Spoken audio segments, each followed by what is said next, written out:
We should be live. I'm hoping it worked since XSplit just blew out all my settings. What was that on? Is that on Twitter? It was on Twitch, but it's not there now, so you were all good. Weird. It was on I was looking at our off-air screen, and it was all those tags were across the top. Now it just says English. Weird.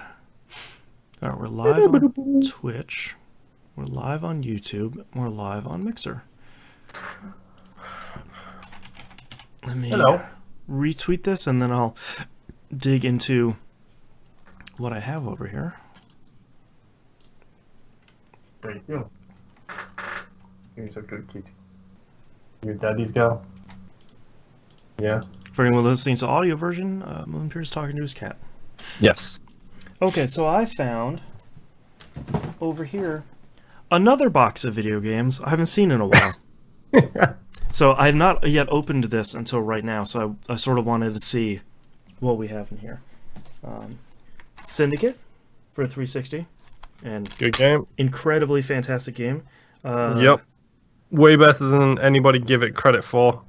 Press the guide button, navigate to the Marketplace tab, select Redeem Code. Use the above code to access the Executive Package. Which I'm pretty sure give you a bunch of bonus XP. Well, that was the online pass era of EA. Yes, like, I know how we'll stop used sales. $10 pass. We have here, Borderlands 2 for 360. Good game. Sounds like it still has a disc in it. It does. So apparently I forgot to turn Do Not Disturb mode on my PC, which I should do. There you go. Because now I'm getting a bunch of notifications from Xbox. Thank you for that. Here we go. Professor Layton versus Phoenix Wright. Any good? I never played it because I bought it and then reviews came out and said like, oh, it's really actually pretty bad. It's like, okay, that's fine. Okay, well apparently that's not working, so fuck it. Who cares? Persona 4 AU Arena Ultimax. This is heavy. What is in here? How many additional games have you got in it? This book is massive. Jesus Christ, girl. Sorry, I'm getting the snottiest looks ever. Is this because I'm blocking your view of the camera? Some of this stuff isn't super exciting for anyone wondering what's going on here. Gears of War 1 Limited Collector's Edition. I'm sure that still exists. The thickest steelbook. What is in here? Ugh. We have... Jesus. The game with a limited edition collector's bonus disc. No idea what's on there. There is Destroyed Beauty, an inside look at Gears of War, with text by Cliff Bleszinski. Cliffy beat himself. It is this is a page about Jack. The drone Jack? Yeah. Rip it, Jack? That Yeah. Jack? Rip this door, Jack. The booklet, and that seems to be it. Nice steel book, though. Gears of War 1, probably still good. It was good last time I played it, but that was like 7 years ago. Here, one for Moonpear. Wolf Among Us on PS4. Good game. Fucking great game. I think this is the full season. This was before they started doing that, like, pass on a disc bullshit. Have you played Wolf? The first episode. Dude, go and fucking play it. Take that downstairs. Next week. There's an issue with my PS4's disc drive, though. No, there isn't. Yeah, it doesn't work. Seriously? Yeah, shit doesn't work anymore. Dead or Alive 5, followed by Dead or Alive 5 Ultimate. What's the old TVGP adage? You're wasting money by not buying it. Yeah, that's right. Twice.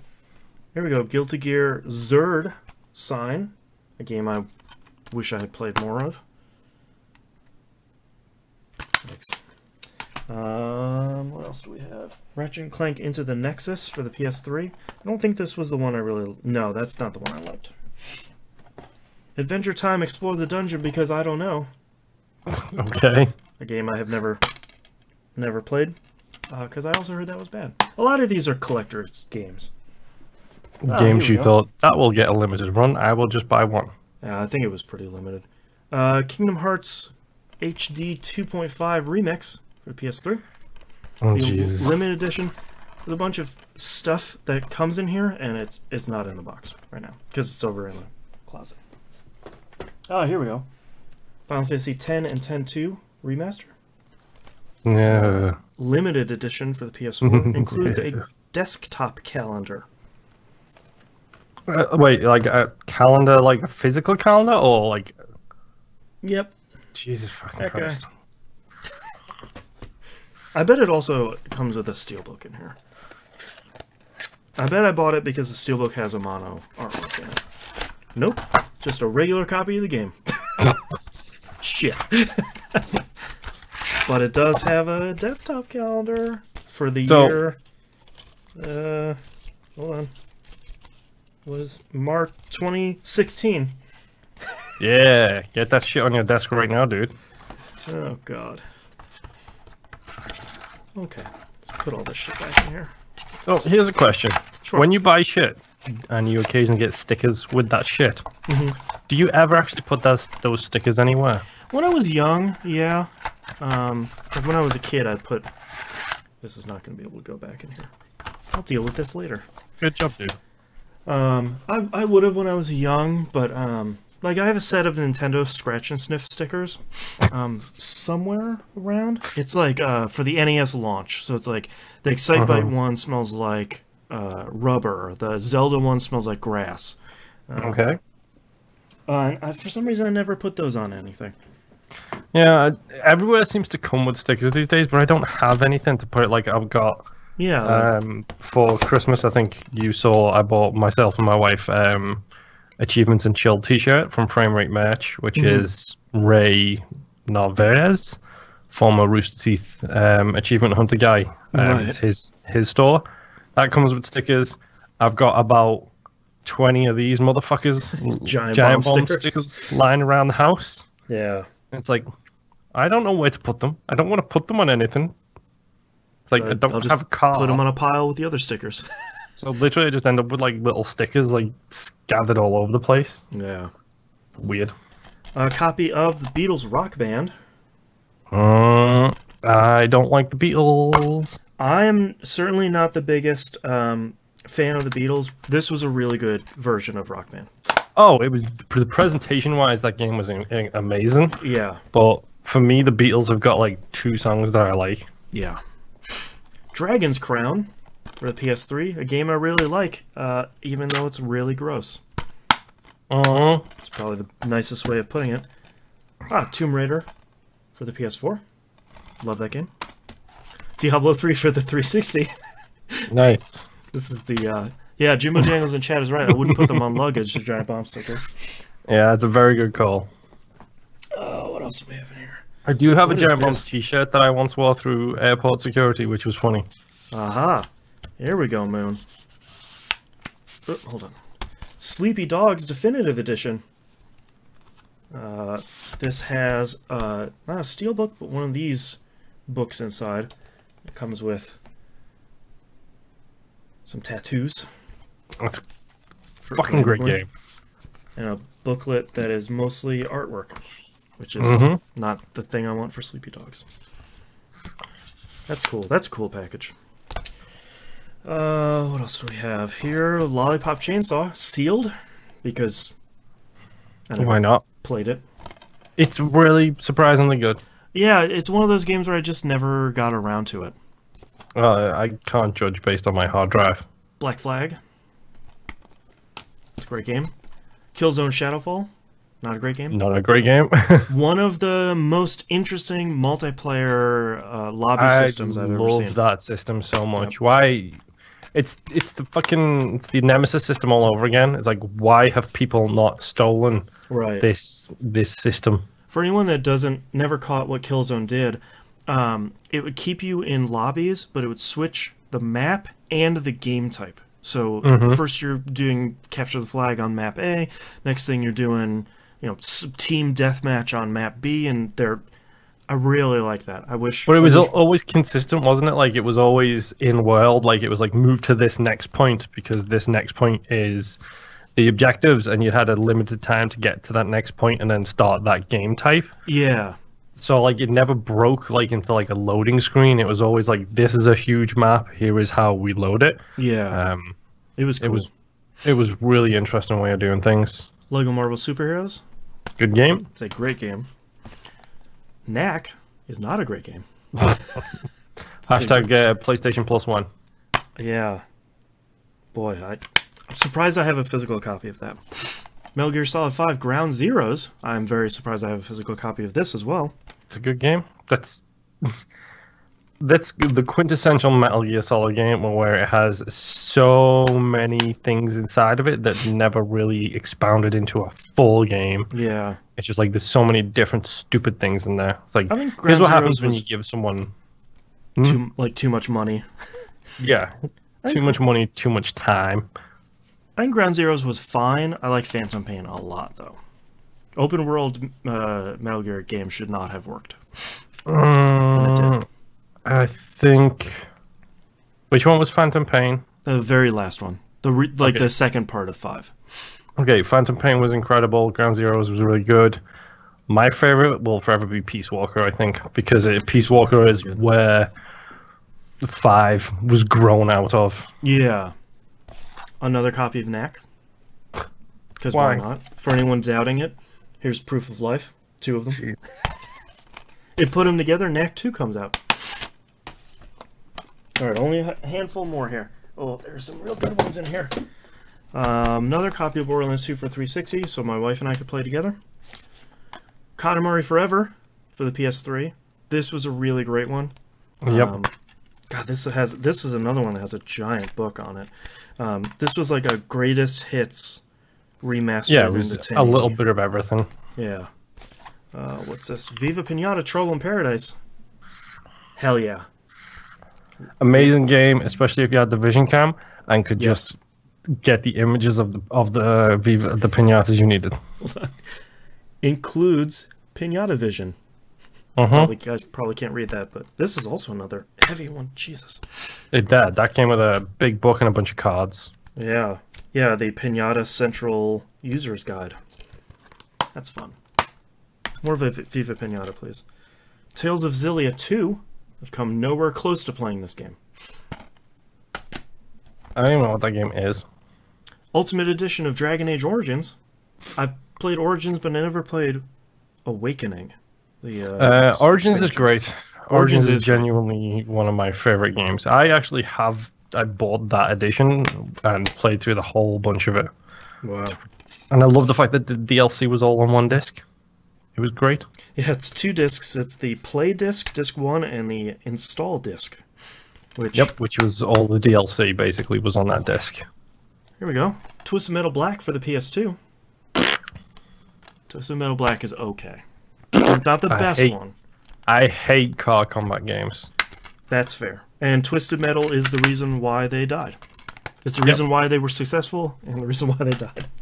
Kind of like Street Fighter. The reason why they were successful, the reason why they died. That's right. Okay, what do we have here? Drake of the 99 Dragons for the original Xbox. Why does he look like the Joker?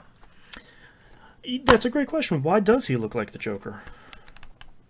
The manual is a Metal Gear Solid style comic that teaches you how to play the game.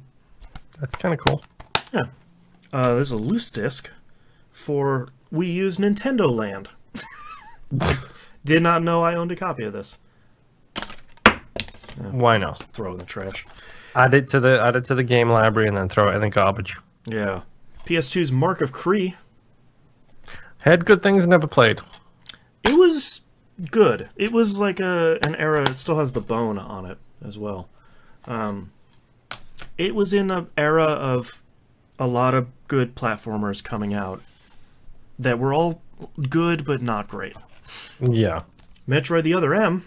Talk about bad and not great. Talk about uncomfortable. Team Ninja's shittiest game, and that is saying something. My baby. Yeah, I'm not going to argue with that one. PS2's Mad Maestro. This is the fresh game. So Eidos wanted to put out small, not super great games from Japan and try and put them out budget. And they created this label called Fresh Games. And Mad Maestro and Mr. Mosquito were the two ones that they put out. Oh, and Jesus. it failed.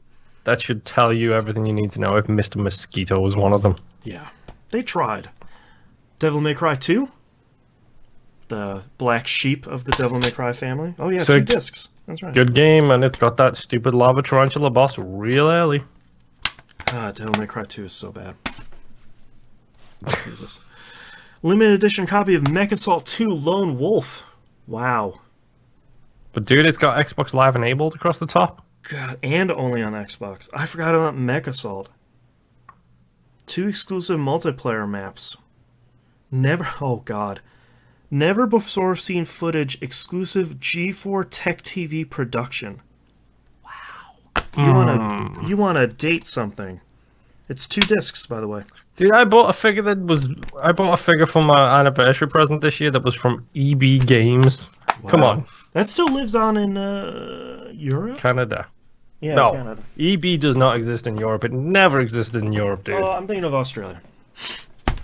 My bad. BioShock Infinite. Bad. Yeah.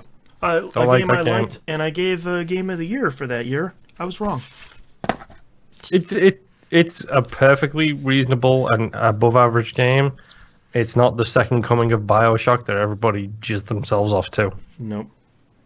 The day one Xbox One package.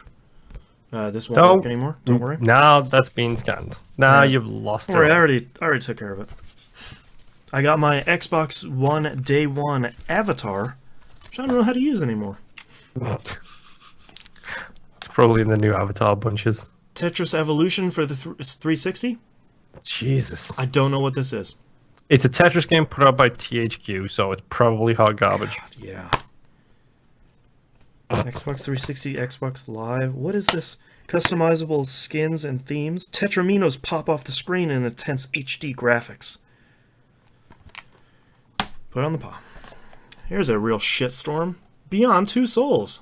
I not played that. Fuck David Cage. That I agree with. Yeah.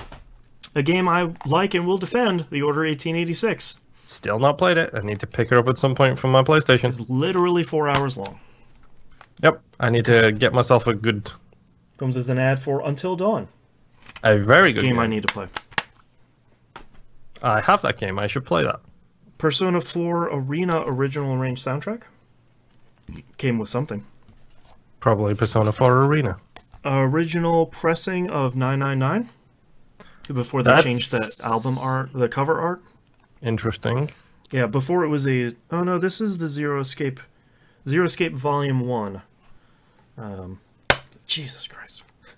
Cartridge isn't in here. Of course it isn't. Shit. Do you have And a last DS but not lying least- around somewhere? The last one? Yeah. Legend of Zelda A Link Between Worlds. One of the better Zelda games that no one played. I have not played Link Between Worlds. This one's really didn't- good. That's the I one where didn't have a 3DS. he turns into a painting. And Yep, and you can go across the walls and shit. yep, game was really good. There's a lot of interesting stuff in here. I'm debating cracking open... I showed you beforehand where I'm debating cracking open this bad boy tonight. Oh yeah. I'm watching some stupid movies. Watching some alien movies. Yeah, I gotta I miss pause. Aliens. It's a fucking good franchise that's just been buried in the dirt. Yeah. Alright. Let me just put all these away and then we'll start. Okay. While you're putting them away, inspired by watching, somebody mentioned the best scene in a Marvel Cinematic Universe, and their vote was Winter Soldier elevator scene. My vote was Winter Soldier opening boat sequence. Yeah, Winter Soldier overall is sort of hard to beat. Yeah, I was having a discussion with my wife about, is that the best quote-unquote standalone movie in the Marvel Cinematic Universe? Maybe. It's a little impenetrable, but Fuck it's you, a good impenetrable. action No, it's movie. not. Was it? It's not impenetrable. It's I think if you have come into that movie without having seen any of the other ones and you're not a comic book person, it's impenetrable. okay. Not a comic book person. Yeah, I can kind of get behind that. Yeah. Her vote was for Thor Ragnarok, which kind of you still need a bit of backstory to get that, but that's still a fucking incredible standalone movie. Still haven't seen that yet. Dude, There is two. We're currently on Spider-Man: Homecoming. That's a great movie. Yeah, I'm having fun with it so far. How much have you seen of Homecoming? Half of it. Spider-Man Keaton and Vulture are fighting over fucking something. Michael Keaton is like perfect for that role. He's good in that, yeah. I do love the costume changes on that as well. Yeah. Makes Vulture seem real, but there is two Zeppelin moments in Thor Ragnarok, and they are just the best musical choice for a specific thing. But I started really getting into like thinking about scenes and movies that really kick, like that really have that thing. And honestly, I'd posted on Twitter like my favorite movie sequence of all time is probably the Interstellar spinny docky sequence. Right, I haven't seen Interstellar. I know about it. It's pretty hard not to get spoiled on Interstellar by this point. I know. Yeah. Please watch Interstellar. I will at some point. It's a very long movie.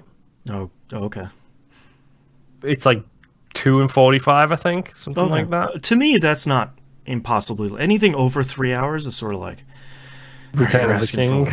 Yeah, like Blade Runner 2049. Yes, 2049. I like that movie just because it's got really good cinematography in it. Yeah.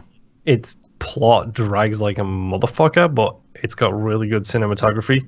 But I watched the entirety of Interstellar just because of that one scene, and my wife and I were having a discussion of why don't they do more brother combinations in movies? Because they seem to be the best. As she pointed out, the former Wachowski brothers were the hotness in the 90s. Right. You've got the Nolan brothers, who seem to have been from the 90s to today. I've not seen a movie of theirs I don't like. I keep forgetting they're like a brother, because Christopher Nolan gets all the credit. Yeah, because he's usually the director, whereas him and his brother do like the screenwriting and stuff like that. Yeah. So, and then you've got the Russo brothers, who did Winter Soldier and a whole bunch of the Marvel Cinematic Universe stuff. Well, and tangentially related, you have Lord and Miller. Speaking of Into the Spider-Verse, they produced that. They made the two Lego movies, Lego Movie and Lego Batman, which are both really great. Oh, Interstellar's a fucking great movie. Please watch it. Yeah, please. I will. It's on my list. I think I have it. I just haven't watched it yet. It's one of those movies that's slow, but for a reason. Right. But it's a fucking tearjerker the whole way through. Yeah. But anyway, yes, moving on. Let's record. So okay. Let's get started in... Good way to start it. Yeah. Let's get started in 3, 2, 1. Welcome back to another episode of That Video Game Podcast. I'm your host, Boston. Joining me as always is Moonpear. Yawn. Yeah. If you're a patron, which you should be, patreon.com/E1M1, the ones are numbers. If you're a patron at any level, voting for the most recent Game Club is still live right now. As of this, it'll probably be live for about another week. Your vote counts. There is the clear leader at this point. But, you know, we don't always have a ton of people voting in there, so your vote could really swing things around. So if you're not a patron, patreon.com/E1M1, the ones are numbers, and even at $1, it helps the show out a ton. So go become a patron, get some cool behind-the-scenes stuff. Get your butt to patron. That's right. With all that stuff out of the way, what have you been playing this past week, Moonpear? Exhaustion, hence the yawn. That's my game of the week, is Exhaustion. Me too. That's our episode. We'll see you next week.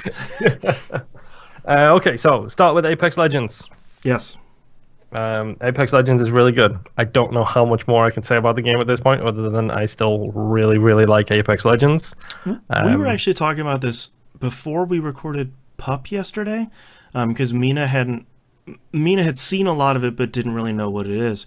I will again encourage people, even if you haven't played a Battle Royale game, I think this is really the one to start with, because you don't have to use voice chat. I haven't run into anybody that I've played against that has been using voice chat. I've run into more people in Anthem that are using voice over IP than anyone in Apex. Mostly because of the ping system.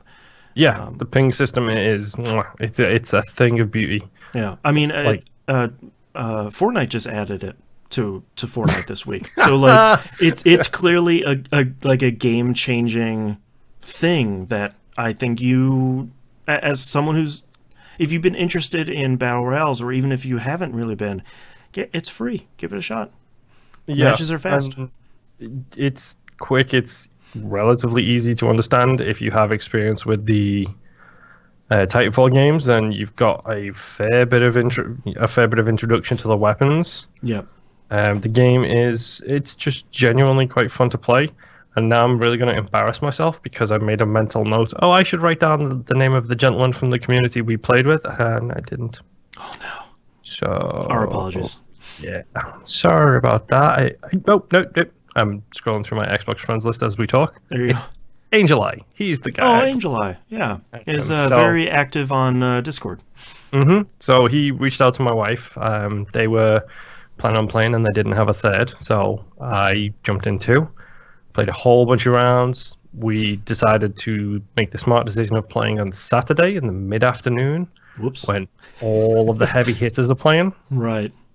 So it was basically a Tom Cruise movie. It was live, die, repeat, whatever it's called. 5 minute Edge of Tomorrow copy. Yep. So tough introduction for Angel at the time. But you know what? We made it. We played a couple of rounds, got him a bit more used to it, explained how the whole system's work, because Angel hadn't played a BR at all either. So it's a very good introduction, and yeah, you don't need, like you said, you don't need the voice chat. It helps. Even if you're using voice chat, that ping system is perfect because it's like, oh, over there, ping. Yeah. You don't have to be like, it's on the second floor of the really beat down building that, whoops, I'm dead. Yeah, exactly. It's right near my corpse. That's usually what I say, where it's like, it's by my dead body. Yeah, that's me too, to be honest. But we played a couple of rounds with him. I was expecting to come into the show this week with 0 victories under my belt. And then, this morning, we had a rando who was using voice chats, correction, to use my wife's terminology here. We had a one-night stand who was using voice chat. And dude was a killer. Really? Legit killer. Like, he came in, we cruised, like, nice easy start to the game with like very little going on. Then we got walled in one building while squad after squad after squad after squad was starting stuff with us. Jeez. And we ended up walking out, my wife with 2 kills, me with 5 kills, and this guy with 11 kills. Jeez. Walked out championes. Yeah, man. I got my final class-related achievement, support. Thank you, Lifeline. Hey, nice. Now I just need to win with everybody. So, you know, no big deal. 3 more victories to go. That's all I need. Yeah. But it's fun. It's just... Go try it. Go give it a shot. No matter what platform you're on, there's an option there, unless you're a Switch-only person, in which case, sorry. Fortnite's over there. It's on PC, it's on Xbox, it's on PlayStation. I'm pretty sure we've got enough community members that where someone will be willing to give it a shot with you. Yeah, you know someone on that your platform of choice. I'm half tempted just to try it out on my PC and make sure that it's just push my PC a little bit and see what it can run. Yeah. Because apparently I struggle with 2D games. 3D games, they're all right. You're really like the Saturn. It's the opposite of the Saturn. So my PC equals inverse Saturn is what you're saying? Right. But I might give it a go on PC, see how things go. But it's good. It's good. Hopefully they put in cross progression at some point. Because then you can just play it wherever and it doesn't matter. Yeah, if they can put in cross progression or even cross play, that would be perfect. That'd be the business. At this point, I think they've got the player base to be able to say to Sony, you want to flip that switch for us there, buddy? You find and flip that switch. Yeah, I feel like every week there's like, hey, we got 10 million more players this week. And but no server problems. So very few. Like occasionally, I'll get into a match and the first like 5 squad deaths it'll be run like molasses. Basically, it's like you're running through molasses. Those are my favorite ones where it's like, I'm gonna shoot this guy, and just pretty quickly it goes away. But it's yeah, it's usually as soon as it's down to 15 squads, which is 5 squad deaths, it just starts all of a sudden. It's just like click, and then it runs perfectly again. Yep. But that's maybe 1 in every 25 to 30 games. Yeah, so it's very rare. It's rare enough to be fun. Mm-hmm. So it's no big deal, and it's a good. Let's just jump in and shoot some people. Yeah, and you can play aggressive, you can play safe, whatever you want to do. It is matches fine. are never too long. Yeah, I think our victory today was maybe a 30-minute match, and that was 30 minutes of 10 minutes of quiet and then 20 minutes of absolute chaos for the whole rest of the time. Right.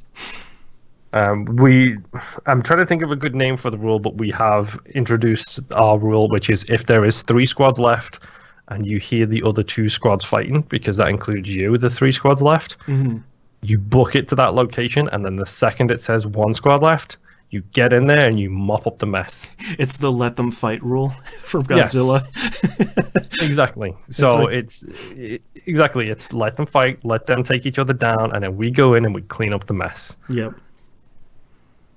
And it's really kind of interesting because today, when we had our victory, we found ourselves as part of the 2 squads that were fighting with 1 other squad out there somewhere. So it was like that nerve-wracking moment of someone better not let them fight us, because if they let them fight us, I'm going to be so mad. Yeah. But luckily, we actually managed to push off the other squad who we were fighting with. We put 1 down, and then 2 of them backed up, and that allowed us to heal. And then they started fighting with the other surviving squad, and it's just this constant ebb and flow of who's shooting who. So good. I kind of feel bad because it happens to us all the time, but I feel bad when it's 1 squad that gets pinned down by like 2 or 3 other squads. Yeah. It's like it's a bit of a D move to be jumping in on that pile. Yeah, but like you said, I've been in that position where it's like, okay, there are 2 squads out front of this building. There's a back door. We're going to go out back there, and we'll try and revive this guy. Whoops, there's 3 squads. Okay. Yep, now we're all dead. Yeah. So, go player. Yep. My second game this week is Dead by Daylight. Because honestly, this week has been a case of I don't know what I want to play. I don't know what I want to do. I'm very right now. Yeah. So I wasn't too sure what I was doing. I was jumping backwards and forwards and just like, I don't know what I want to do. Spending like 2 minutes firing up a game and then being like, I don't want to play this one. Yep. Quit, close. Yeah. Oh, maybe I'll play this one. Not that one. Yeah, exactly. Very much that kind of approach to games this week.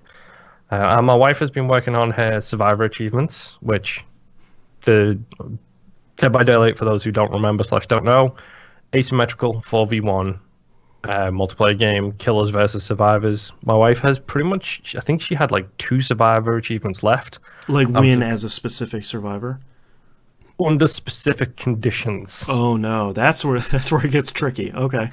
Yeah, so there's a bunch of like achievements and stuff related. Like every survivor has their own unique skill set.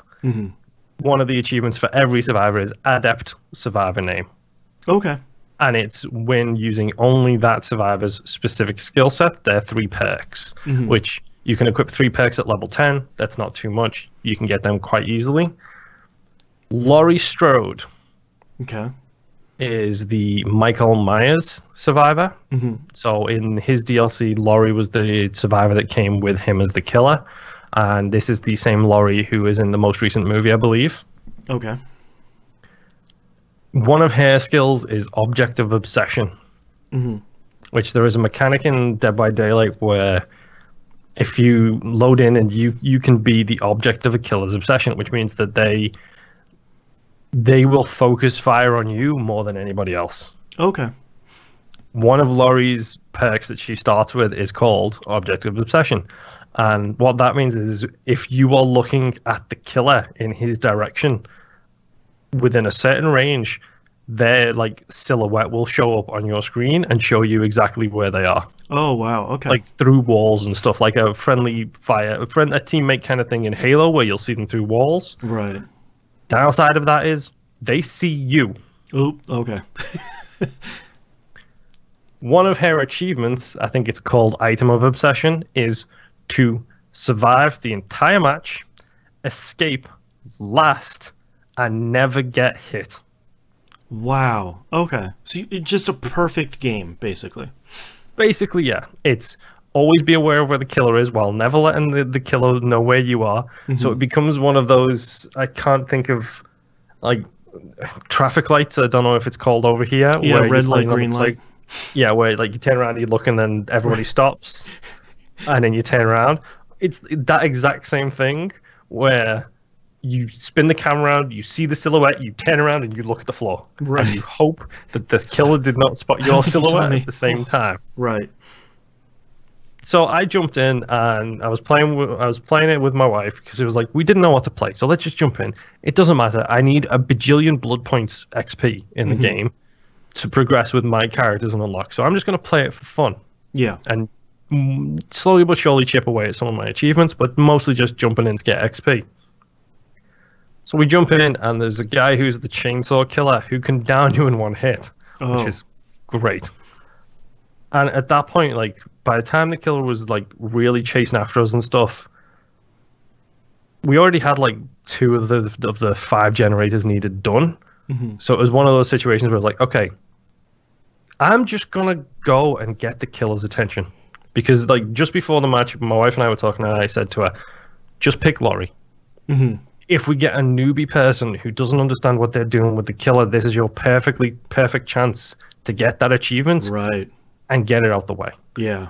Because the round before, we literally had a dude who had the brand new DLC killer and didn't attack us, just watched us as we opened the generators, opened the exit gates, and walked out. It was like, if you were Laurie, you would have got that. Right, like, yeah. But, oh well, it happens. So it was like, go Laurie, we'll see how we go. She jumps in, we're playing as Laurie, and we had so many generators up at that, and I was like, you know what? I'm just going to get this killer's attention. I'm going to run around trees while he keeps trying to chainsaw charge me. And then hopefully buy you guys enough time for him to kill me, and then you guys to all escape. So I literally am doing like figure eights around trees, dip dodge, ditching out the way, jumping through windows, doing everything I can to just keep the killer's attention on me and just avoid getting hit by that chainsaw dash at any cost, essentially. Got it all done. Killer kills me. They open the exit gates, and these 2 other people are futzing around while my wife is trying to, like... It's like pushing him out the exit. She's trying to work her way towards the exit while at the same time not look at the killer and get seen by the killer. Right. And to get out in time. And eventually these 2 other people leave, and then it's just this slow creep of adrenaline and tension as I'm dead spectating her screen. And she's inching her way towards the exit. Just like, please, please, please, please, please. Eventually sprints out the exit gate. It's like, please let that achievement unlock, because if it glitches, that's a nightmare achievement. Get out the exit, get back to the title screen. Kaplunk, achievement pops. Yes. Thank goodness. Dead by Daylight is so great. We spent like 6 hours yesterday playing that game. Wow. If you own Dead by Daylight on the Xbox One and you are interested in playing it, send me a message. Yep. I miss playing with groups of 4, groups of 5, whatever. Send me a message, jump in, let's have some fun as survivors. Yeah. Like, let's solve some jennies and escape through some hatches. Like, yeah. It's a normal night. It's just a fun game to play. Yeah. And you don't even need all the DLC. For the record, the Soul Lady, still OP. So OP.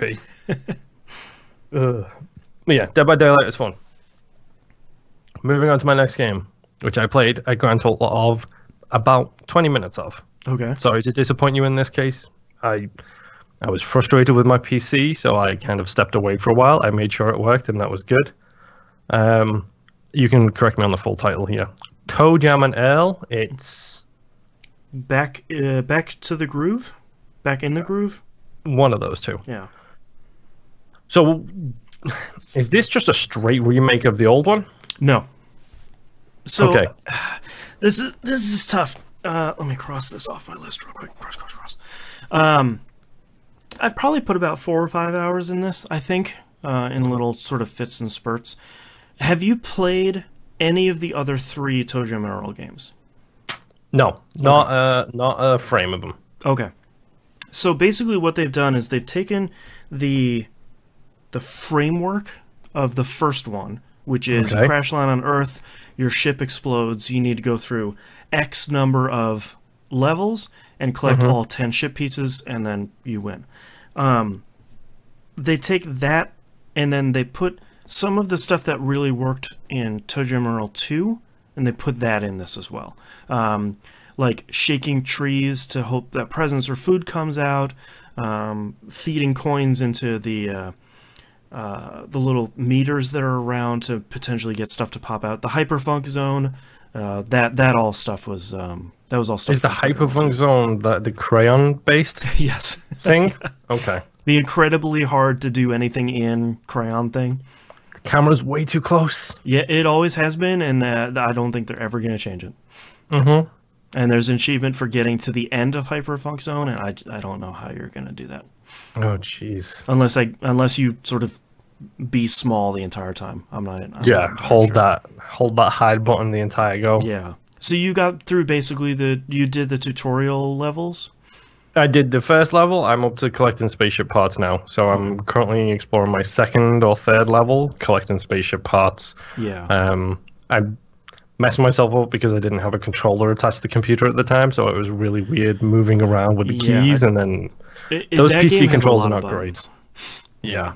I think the tutorial is actually really good. It basically gives you, I think I got through it in like 12 levels. It makes it really easy, has all sorts of pop-ups that tell you all about how to play ToeJam Earl, how to play a roguelike. It's teaching you about unidentified presence and how you identify that stuff and how you level up and all that stuff. And I think they did a really good job on that. Yeah. And it's nice to see they have 3 difficulties in this. It's normal, easy, farty, which is, it says it's easier but gassy, and then toddler, which just says play this if you're under 6. And apparently toddler mode is really easy, so if you have youngsters at home, they will probably enjoy playing that. It's got that colorful vibe that the kids would probably like as well. Yeah. I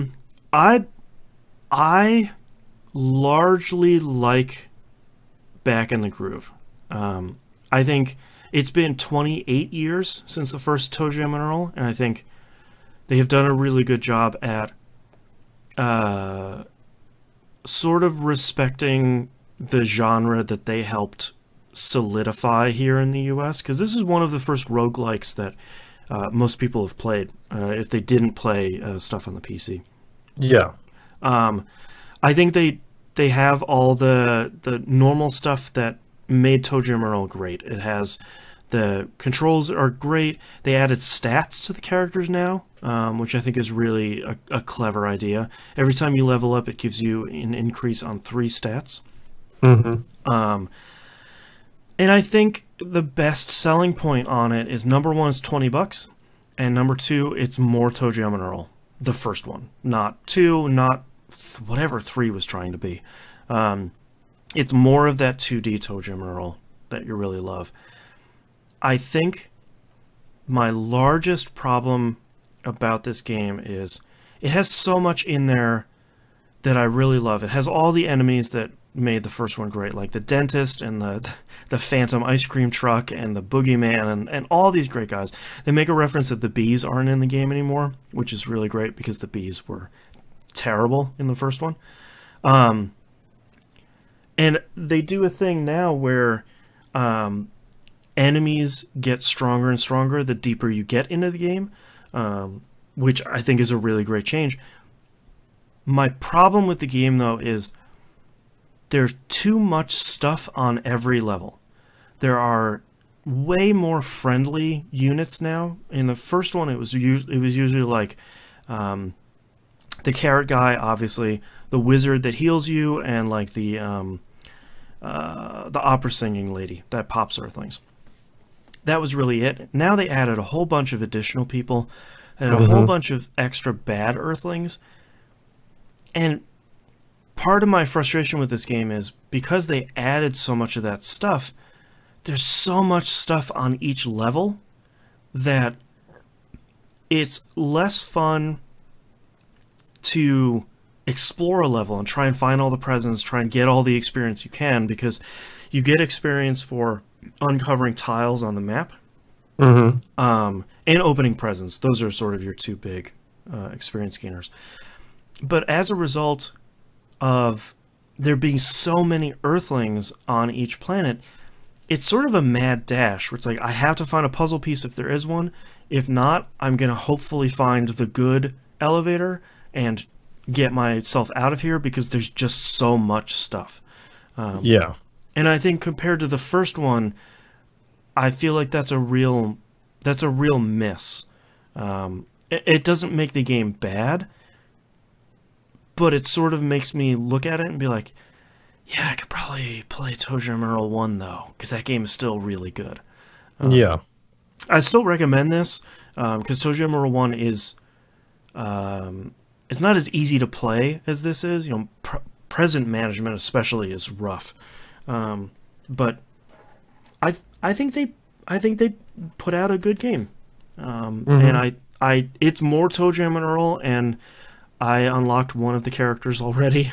I unlocked Earl's mom, which is a really great character.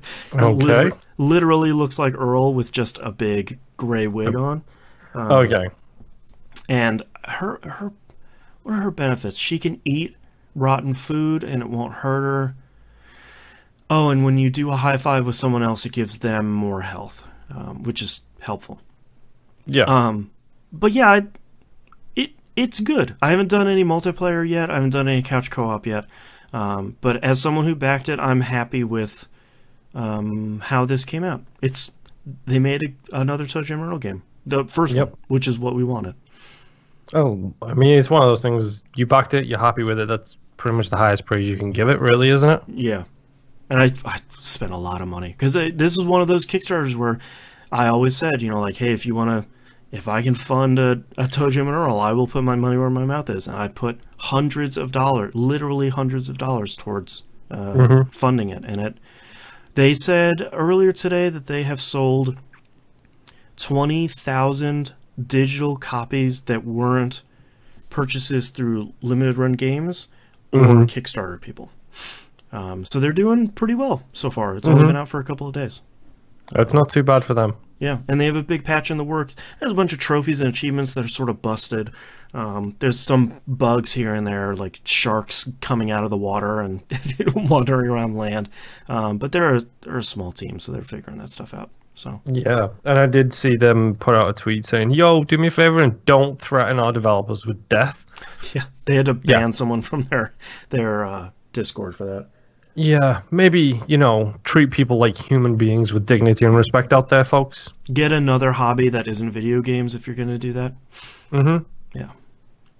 Yeah, go threaten your local arts and crafts supplier store manager with life and death problems. Please don't do that, unless it's like the arts and crafts store for Bob's Burgers.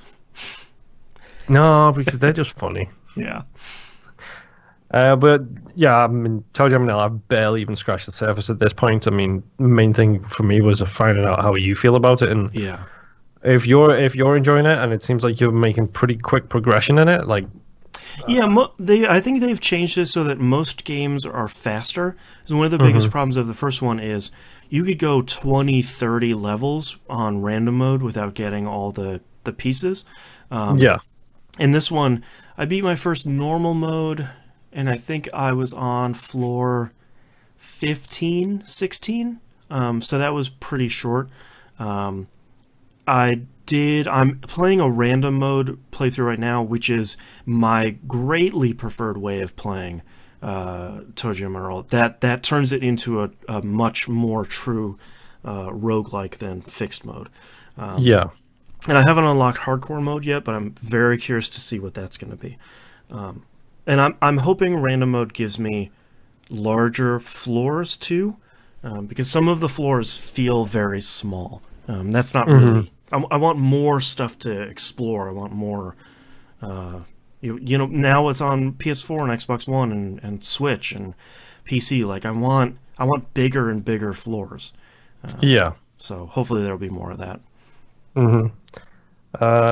Anything else? ToeJam? No, we'll talk about it more as the weeks come on. It's still pretty fresh, and I have been spending time finishing up other stuff, so I haven't played as much ToeJam Earl. Yeah. My final game this week is Anthem. I finished Anthem.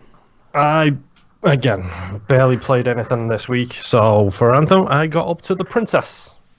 Okay, yeah, that's the beginning of the brick wall, the first brick wall quest. So I got up to the princess. I got that cutscene, which I really did enjoy that cutscene. I thought it was actually very, very good. Great acting in that one, like performance capture. They're really good in that one. Yeah, I still love Owen. My wife hates him. I love Owen. Has your wife finished the game either? Nope. Okay. We are both up to about the same place. Yeah. So I still like Anthem. I still like the way it feels. I still like the way it looks. Obviously, issues, load time, stuff like that, things we talked about previously. I haven't hit any bugs at all. So, oh boy, you are lucky. I cannot turn around without hitting a bug. And that's not a Scorpion joke either. That's what I'm hearing. But so far, I still like Anthem. And this is a game where I could sit down and just plow through it and get to the end. But I'm taking my time. I'm not feeling anything right now, so I'm just going to dip in unless I stop feeling it, and I'm going to stop. Yeah. So I still like Anthem. So I've finished Anthem. Oh my god. So the Brick Wall quest finished up in a way that was wholly unsatisfying. The whole quest is sort of like, you need to prove yourself worthy to these tombs, and then once you do so and you find the tomb, it says explore the tomb. And minor spoiler alert for everyone here, it's just a room. It's just one room. Like, when I hear explore the room, the tomb, like, I expect like a mini dungeon at least, or at least a couple of rooms, a puzzle maybe or something. Thankfully there are no puzzles in that one, because the puzzles in Anthem are fairly brain dead. But I keep running into parties that can't figure out how to match symbols.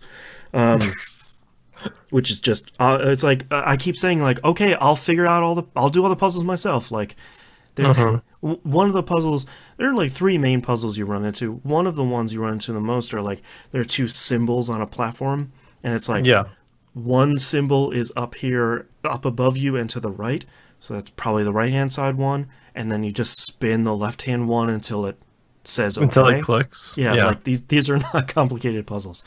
I have unlocked 3 of the 4 javelins at this point. I played with Storm a little bit, and I like Storm as a class, as a javelin class. It was a little too squishy for how I want to play Anthem, though. I think it's designed really well. I think its ultimate is really cool. I've been sticking with the Ranger. That's been my favorite one. It's sort of tanky enough, and it's good enough at shooting, and it's sort of fine at everything, and I've been taking that. I'm lucky because I'm playing as Storm, who is squishy. Like, no doubts about it. The game even tells you. Yeah, but I'm lucky because I play with my wife, who is the Colossus. So nice, squishy and chunky boy to the rescue kind of story. Colossus would be the last javelin I would unlock if I was going to play more Anthem. I do like the 2 Sentinels you run into. Sentinel Bryn, I think you've probably run into. She's the one that's really awkward, like the nervous one. Yes. Yeah, I like her a lot. A lot of her stuff is really fun. I like Sentinel Dax, which you haven't run into yet. She's pretty fun because she's pretty much the polar opposite of Sentinel Bryn. Those were the 2 characters I really clicked with. I think Faye and Halleck, the people from the intro that you ran into again during the princess stuff, they're fine, but they all sort of fit an expected role in the story. Yeah. And I think they don't really exceed their role, which is fine. The story is not great. I finished the game. The final boss fight was fine. A little bit confusing, a little bit too long. And then the ending was just sort of flat. It reminded me a lot of Destiny 1's ending. Where you're like, all right, this is really starting to get, oh, that's the credits? Oh, yeah, no. the stranger discussion. Yeah, you very much have a scene like that where it's like, all right, on to the next. Oh, that's okay, that's all of it. Mm-hmm. I do have to say, I did like the soundtrack a lot, and I've been listening to it a little bit, and it's a shame that it's poorly presented in the game, because I don't remember her name, the woman who composed it, but her stuff is really great, and it's not well presented in the game. Yeah. Once I hit level 16 and I got near the end of the game, I did finally find a loadout that made me feel pretty solid combat-wise. I was using one of the assault rifles, I think they call them, the auto rifles. Yep. And marksman rifle, one of those. And I felt like, excuse me, I felt like I had a little bit of range, I had a little bit of stopping power if something was getting close to me. Really didn't like the shotguns that I was using. Yeah, I'm not a fan of the shotguns. They kick a little too much. Yeah. It's the hardest gun to get right in any game ever, because you can either make them feel like they're not worth it, or you can make them feel super overpowered. Hello, Destiny, how are you doing? Yes, Destiny will forever have a problem with shotguns. And that felt pretty good, and I used that combo up until the end. I wish I had written down like which category of each one of those, like what the weapon name is for each one of those, but I totally forgot. I got really frustrated with the second brick wall quest. So here's a tip for anyone that hasn't gotten to it yet. I won't spoil what it's about, but basically you have to go build this thing, and they say, all right, you can do a quest chain for Matthias, or you can do a quest chain for Sentinel Dax. Start with Sentinel Dax and do all of her missions first, because when you get to the end, it says, all right, you can build this thing, and it's like 100 of 3 things and a bunch of other stuff, and you need to get these 3 items that you can only get from killing Titans. So the big dudes you run across in the free play. The pro tip, though, is you fight a ton of those Titans in Matthias's quest line that you should do after that, because if you complete both of those quest lines, it takes the required materials for each one of those categories down to 10. So instead of like 100, 100, 100, it's just 10, 10, 10, and like 3 of these things at the end. Okay. And you're going to get a ton of experience, and you're going to get all that stuff anyways. So do Dax first, then Matthias, and then at that point you should have everything you need to build this thing and sort of finish the game. Yeah. I really wanted to like Anthem, and I really was hoping that Anthem would do it for me in the way that Destiny clicked with me. And I feel like most of the time, I wrote down this, the main problem I have with Anthem is it puts me in a bad mood while I'm playing it. And that's like the literal opposite of what you want to have happen with a game. And I'm not saying you shouldn't enjoy Anthem. Like, God, I love Destiny. Like, it's widely regarded as a game most people don't like. And I'm not saying, like, boycott Anthem, it's blah, blah, blah. I'm genuinely not having any fun with anything, any system in the game at any point when I'm playing Anthem. And it's not a game for you.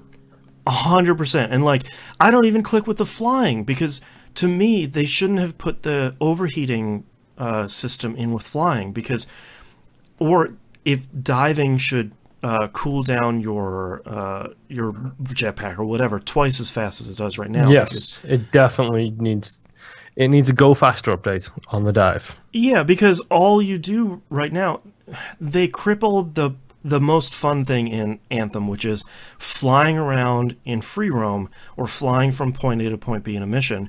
And it basically turns into, I'm going to fly for a bunch, I'm going to run across the ground for a couple of seconds, I'm going to fly a bunch, and sort of rinse and repeat. And that's... Yeah. It would be more fun to pilot wings it, where you're sort of, up and down and up and down to cool yourself off. That would be kind of fun. It would almost turn it into a mini game. But I think for me, I don't click with any of it. And the bugs that I'm running into are, I am pulling the trigger to shoot my gun, and my gun doesn't shoot. Like, it is fundamental bugs like that. Yeah, that's a very big bug. Yeah, and I think when I have a mission that goes well and everything happens correctly, it's fine, but it never really grabs me like a lot of the other stuff does, and I would rather just not play Anthem for a while. I will definitely keep it installed. I will definitely check it out, whenever the next big update is and when they put out a big bug fix and there's more content. I will definitely check it out, but as for right now, I'm tapping out. No, it's completely understandable. I mean, if it's not for you, it's not for you. Like, I'll see how I feel when I beat the game. We'll see if it's going to do the Destiny 2 thing for me, where I play the base game and say I'm done, or if I stick around for the long haul. Like, honestly, I don't know. And to be fair, it took me probably about 15 hours, maybe a little bit longer, to finish the story. I feel like that's a pretty good amount of time. It's not like Destiny 1 where it's like 5 to 8 hours and we're done. Sort of like, ooh. Yeah, okay. Destiny 1, was it Destiny 1? I think Destiny 1, my wife and I started that on a Saturday and then beat it by Saturday night. Yeah, that was too short. And I feel like Anthem is probably still going to be too short for a lot of people. Let's remember it's not really a BioWare game. I feel like 15 hours is a pretty good length of time. Yeah, it's about right for games of that size and scope. Yeah. But I mean, it's Anthem. I'll play it. I'll make my way through it. You'll at least finish the story. Well, yeah, I'll definitely do that. And it's me, so I'll probably go achievement hunting for a whole bunch of stuff. A lot of the achievements seem fine. They're just like do X levels of weapons. It's like, that's fine. That's just sort of grinding. Progression. Yeah, like, that's fine. I mean, I'll play as I'm playing it. I'll see how I feel when I get to the end of it. Right now, it's a good game. It's nothing special right now. That's how I feel about it. And I was really hoping to get to level 30 and like start figuring out the end game and sort of getting that. And I see where the end game is, and I'm nothing is really pulling me towards doing that. Although the thing they have introduced in this that I really hope Destiny steals, or at least find some way to do it, is there is a way, when you go hop in your Javelin, it gives you like the 5 options where it's like mission, free play, strongholds, whatever. There's that one option that people should not pick until you finish the game, because it will happily throw you into the final boss mission with no warning. Is like hop into other people's games as they're playing through the story and play through it with them and like help them out. Yeah. That's really, really cool, and I really wish more games like this had that.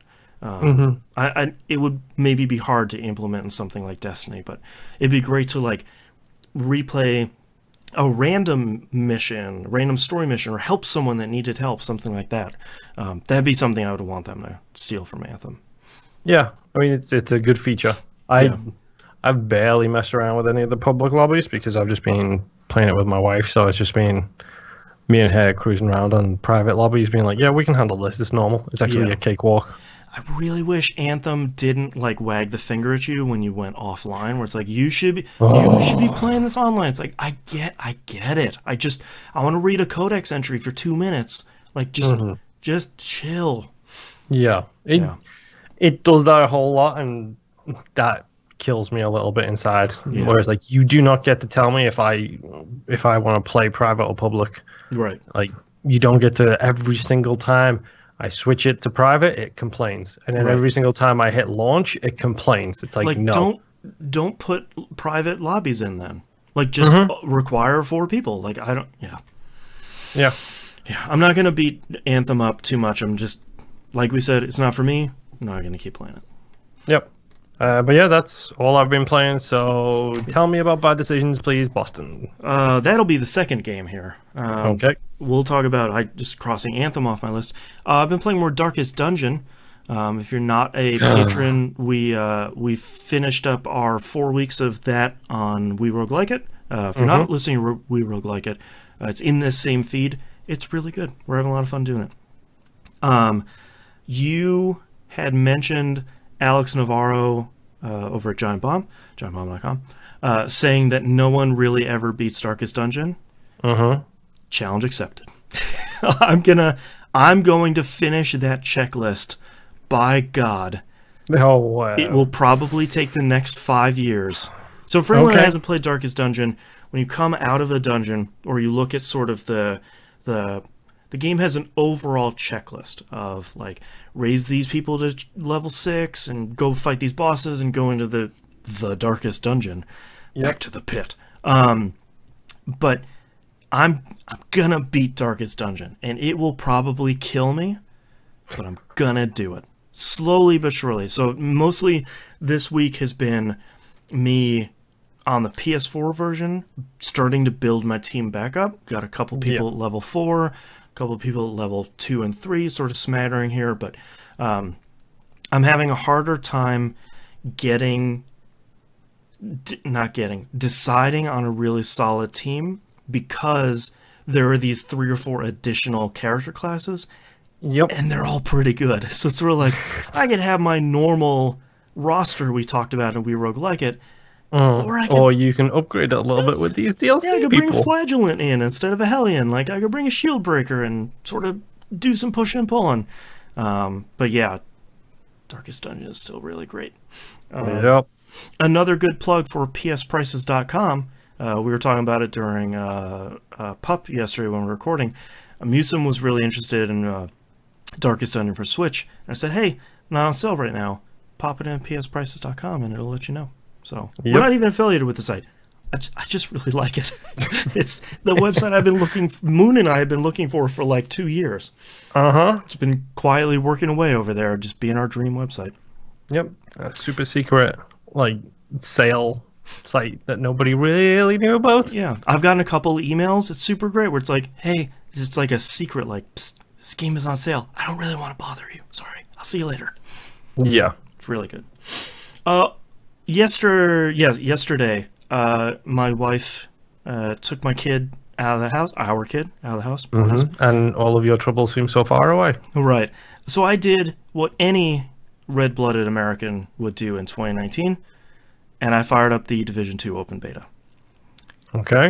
And I proceeded to play that without getting up for 4.5 hours. I did notice a whole bunch of screenshots suddenly getting uploaded onto your Twitter feed. Yeah, I really like the Division 2. Oh no. I feel like this is sort of why I never fired up the Division 1. Because I've got Destiny already. I don't need another problem. My next phrase was going to be Boston's new problem. My new problem is Division 2. So I figured if I played 4.5 hours and saw very, very little of the honestly quite a lot of content they put in the open beta, I should probably pre-order the Division 2. So I did that. So are we going to expose numbers and editions on this episode? I bought the gold. So here's the thing.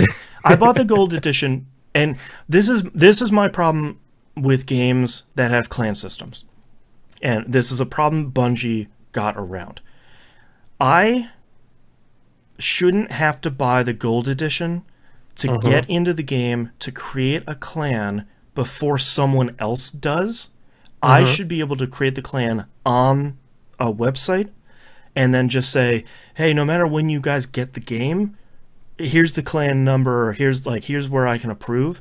Do it on the website. Yep. Have a page on your website which is like the Division 2 clan creator. Clan. It doesn't have to be super critical, but I bought the gold edition because I wanted to get in early, because a bunch of other people that are playing on PS4 with me are all getting the gold edition as well. So obviously you want to make as much progress in the clan as early as possible. And Ubisoft's FAQ site has, how do I create a clan? Oh, you'll get the capability to create a clan in-game very early on after you begin the Division 2. It's like, oh, great. Okay. Thanks. Yeah. So Division 2 itself, really don't like the intro. Really, really don't like it. It is tonally carrying a lot of this stuff from the E3 stuff that they did that I really don't like. Is this the early Division 1 trailer where it's like, in a world where everything is run by AI? Yeah, like, yes, it's very much like, do you own a gun? Does your neighbor own a gun? Are you really safe? It's just like, just don't. It's 2019. Tamp it down. Let's not bring that thing up. Yeah, and it's interesting because you're in DC, you're not in New York. It's not snowy. It is. It seems more like fall, spring or fall.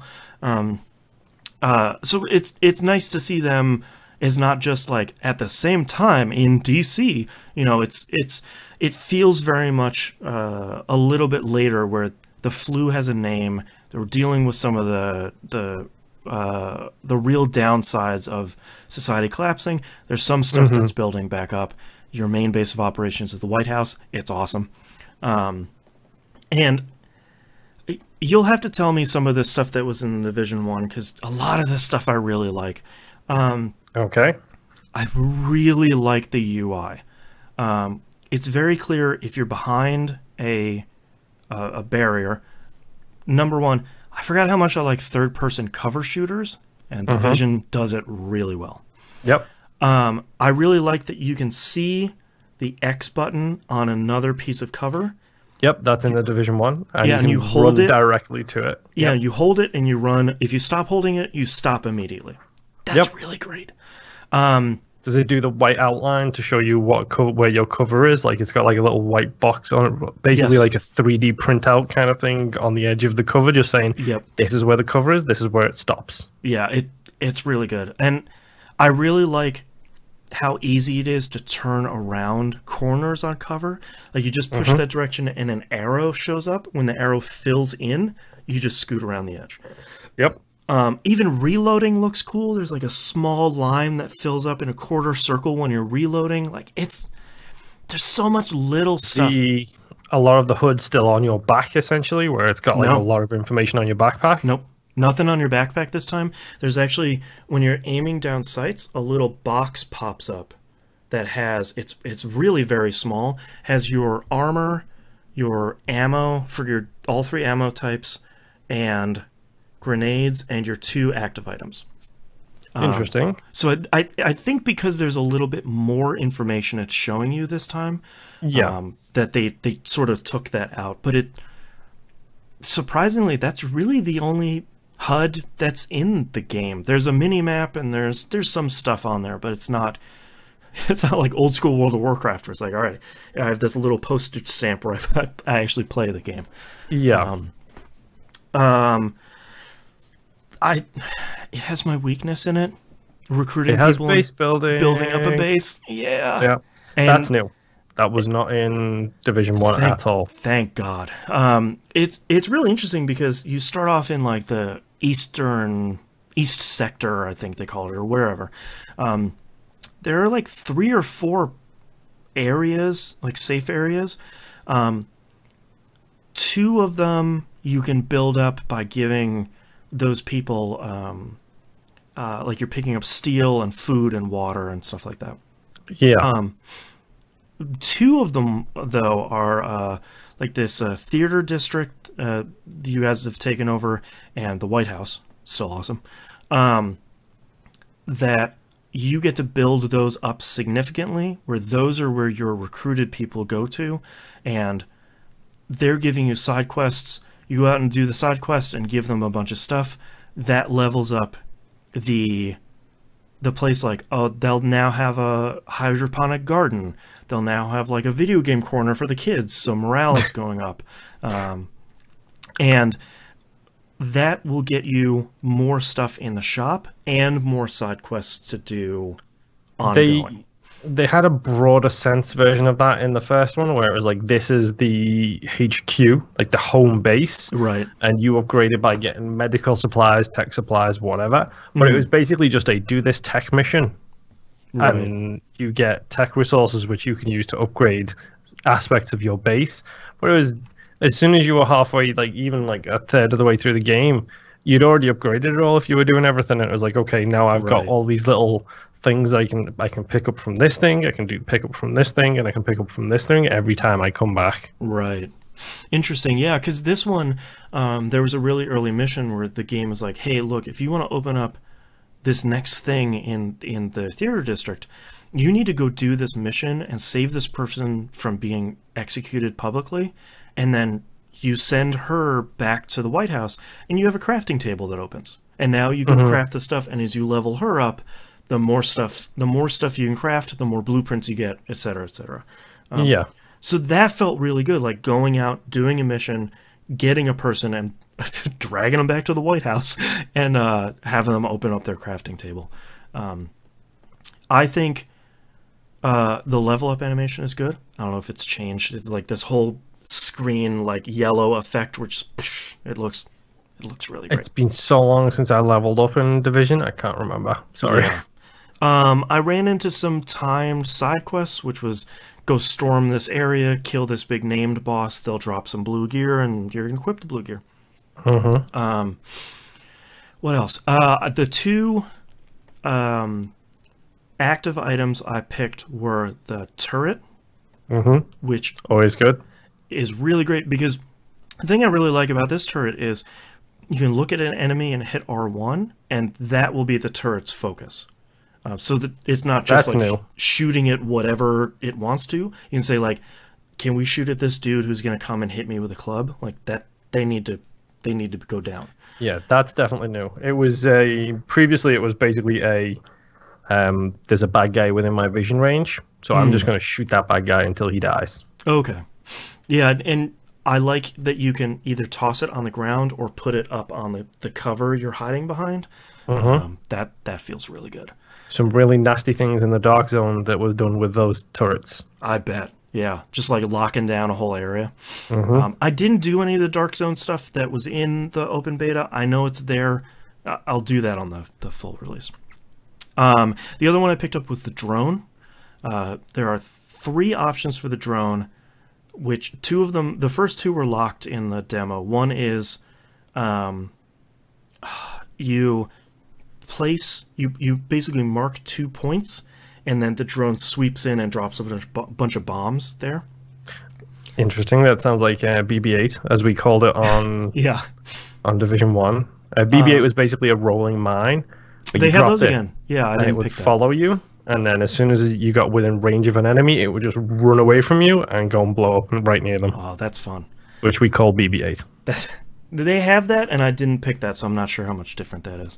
The second one was a harassment drone, which just has a gun on it, and it just follows enemies around behind cover and everything. You just basically send it off into the wilderness to go kill.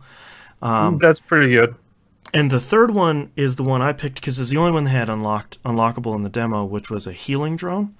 It just hangs out above you and your team and recovers your armor. That's and it pretty cool. lasts for almost a minute. Like, it lasts for a really long time.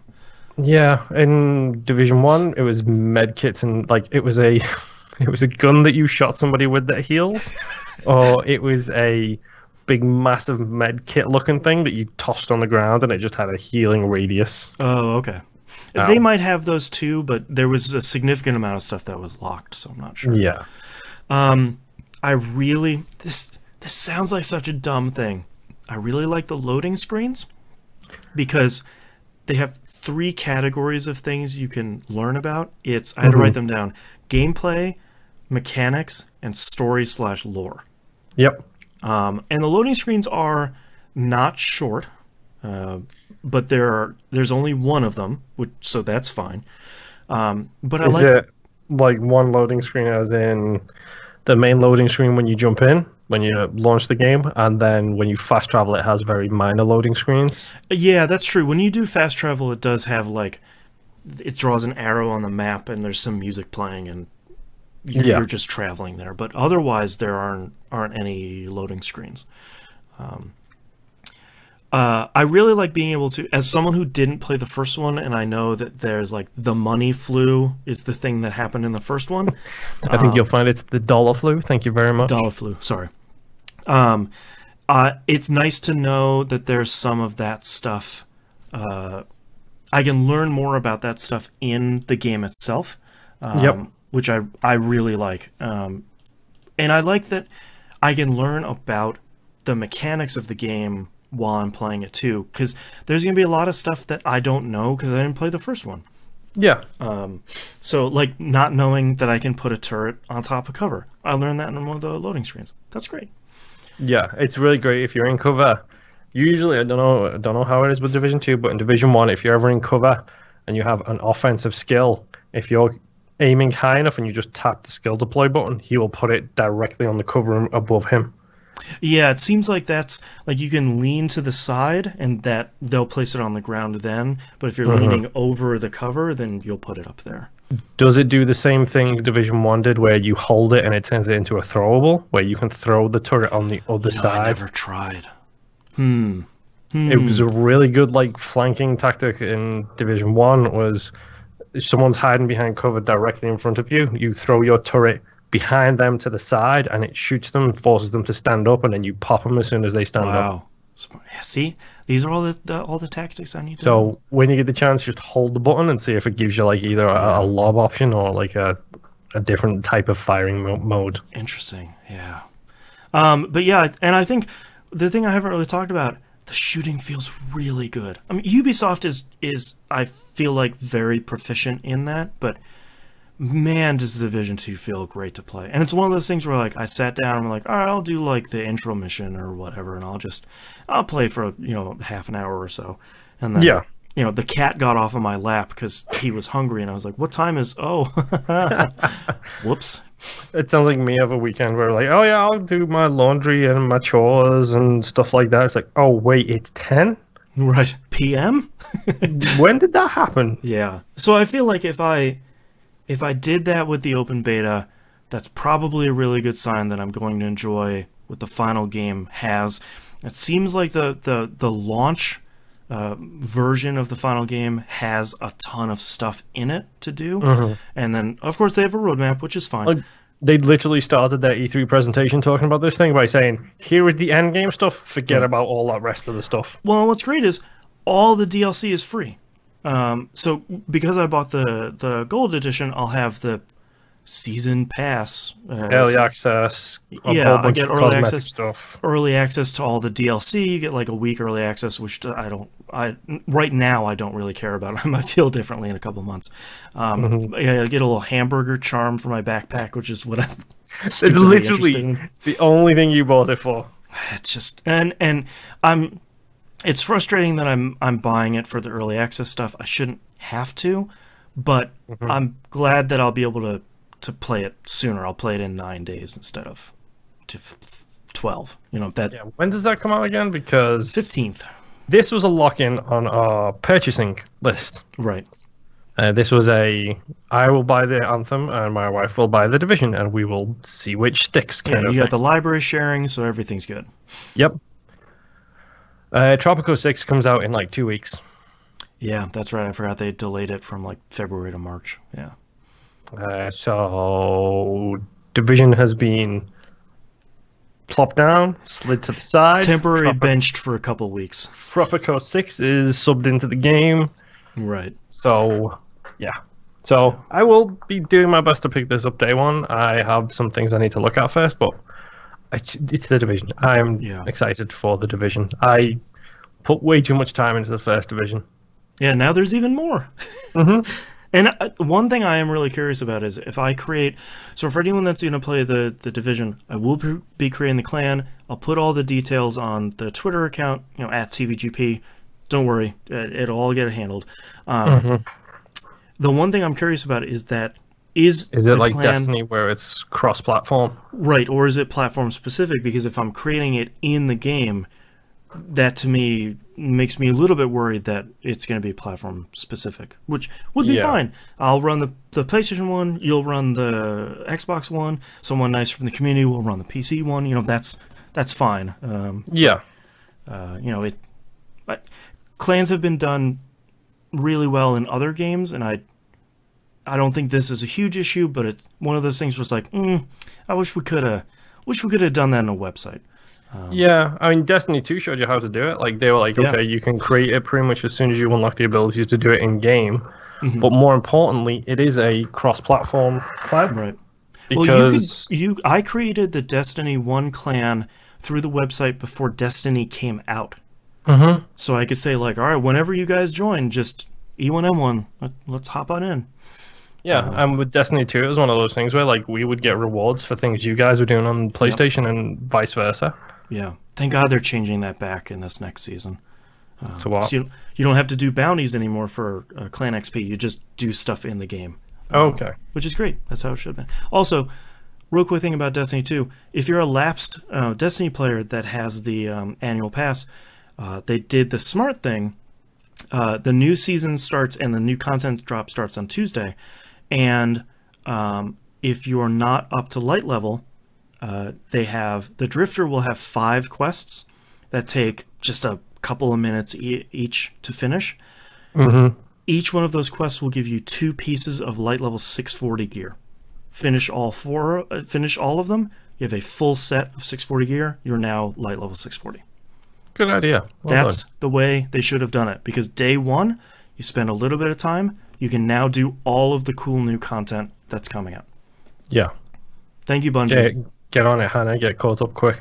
I sent that tweet over to Hannah, and he said, "So I guess we're playing Tuesday, huh?" I said, "Yep." So, but that's perfect, because the Hannah has all this stuff.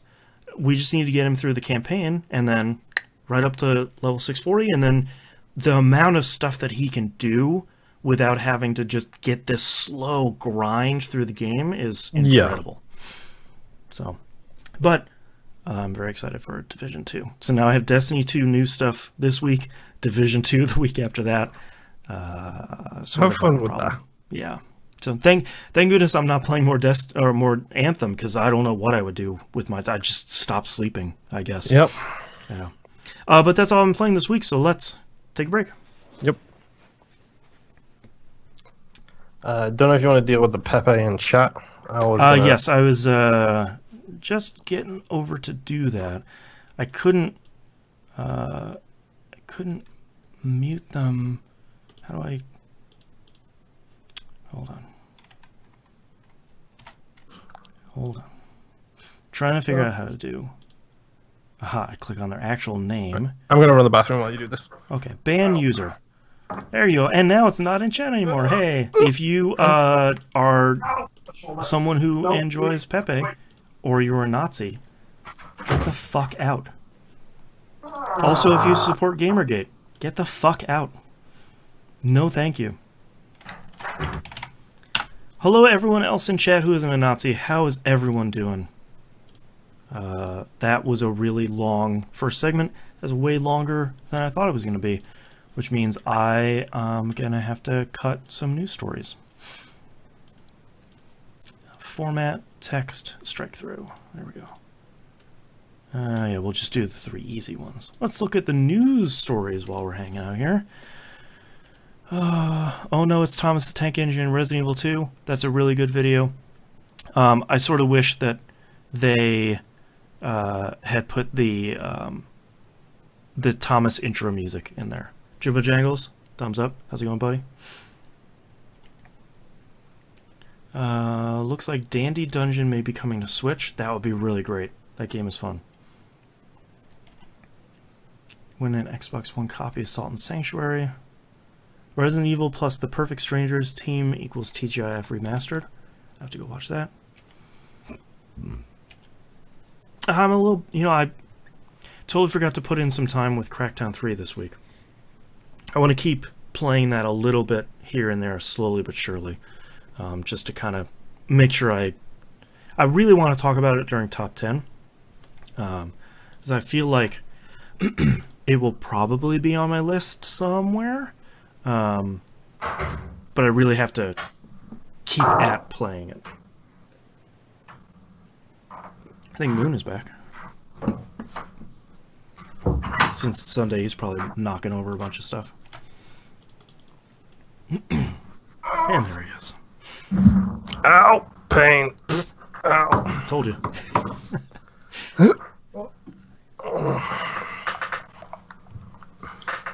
Welcome back. Why, thank you. Why does my fucking neck hurt so much?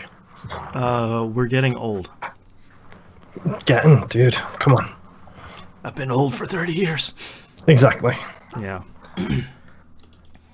Okay, I am ready when you are. I cut the THQ Nordic stuff. Yeah, I don't want to talk about that shit show right now. It sucks, and people should hold THQ Nordic to task. Part of why I'm cutting it, number one, we're running long. Number two, it's hard to talk about a cesspool like 8chan in a show that is supposed to be PG. non-explicit. Yeah.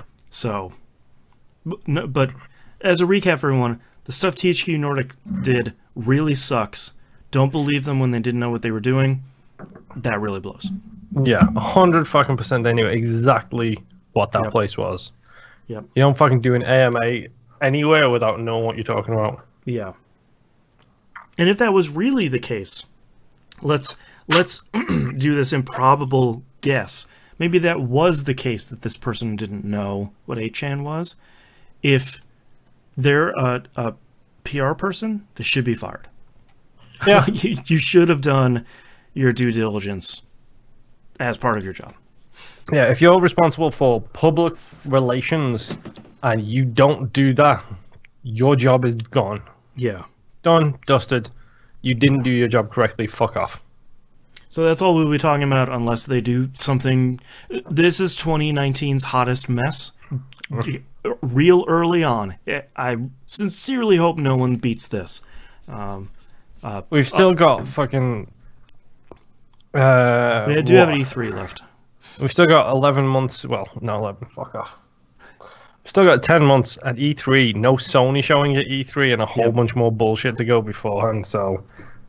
The only hotter mess at this point could be like Konami has a stage show at E3 again, or like Microsoft shuts down.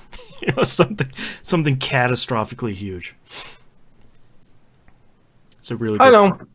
Let's not doubt Sony's ability to Sony. That's true. That's true. They could run their own E3 that no one goes to. Yep. Sony E3. Whoops, where'd you guys go? Oh, fuck yeah. Alright, you ready to wrap this thing up? Mm-hmm. Alright, starting in 3, 2, 1. Let's talk releases for the week of March 4th, 2019. Left Alive is coming out for PC and PS4. This is Square Enix's spiritual successor to the Front Mission games, except it's like a third-person shooter, and that stuff sounds not great. Shimkawa of the Metal Gear designer and artist did the art for this. That sounds really good. The rest of it does not. Really interested in this based off the trailer.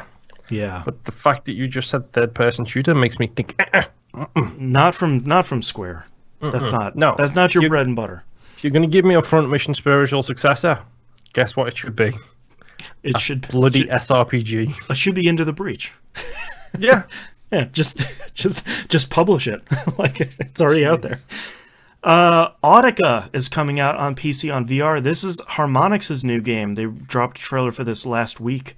Yeah, I've been seeing ads for this, and it looks kind of interesting. It looks really cool, where you're sort of like dragging and shooting the. It looks like it's probably on Oculus? Steam. Yeah, Vive? Oculus. Yeah, probably Oculus and Vive, because it uses the two-hand controller things. But Sony has the PlayStation Move, dude. Come on. Sony doesn't really have VR. This looks really cool. I hope that this is a big hit for Harmonix. I'm hopeful that they can get out from under the messaging of like, yeah, but why should I play this when I have Beat Hazard? That's the only thing I can hope they can market around. Dead simple, because it's harmonics. I so close to swearing again. But I wouldn't blame you. But Beat Hazard is hugely popular at this point. It is, and people might say, we got Beat Hazard or whatever. Name me a rhythm game that Harmonix has got wrong.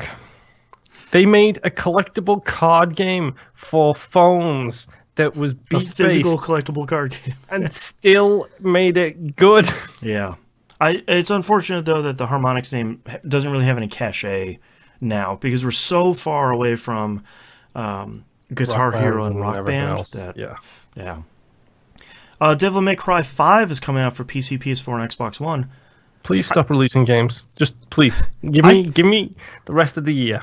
I still feel like I really don't know if this game is going to be good or not. I'm very curious to see reviews on this, knowing that the Devil May Cry series as a whole is very divisive.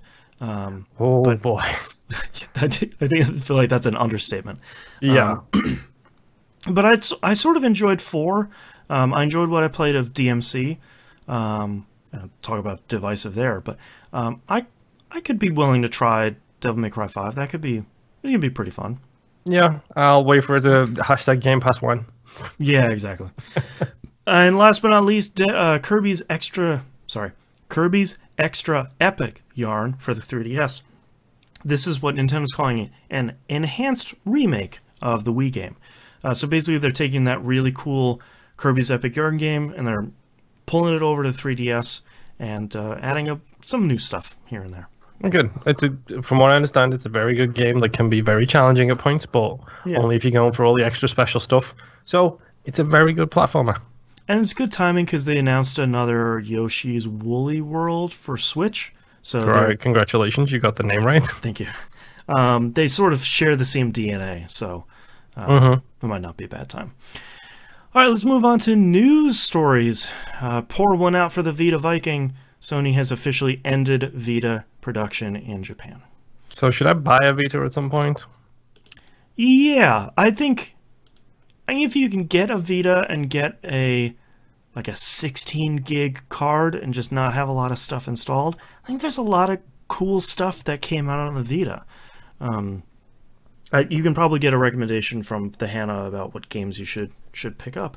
But yeah, it's a CHP on Losing Ranger versus Devil Dogman. Thank you very much. That's right. There are a lot of good PSP games that you can play on Vita, and they work really well because it's basically the same form factor and the mostly the same buttons. So, yeah, Vita was really great, and it never had a chance.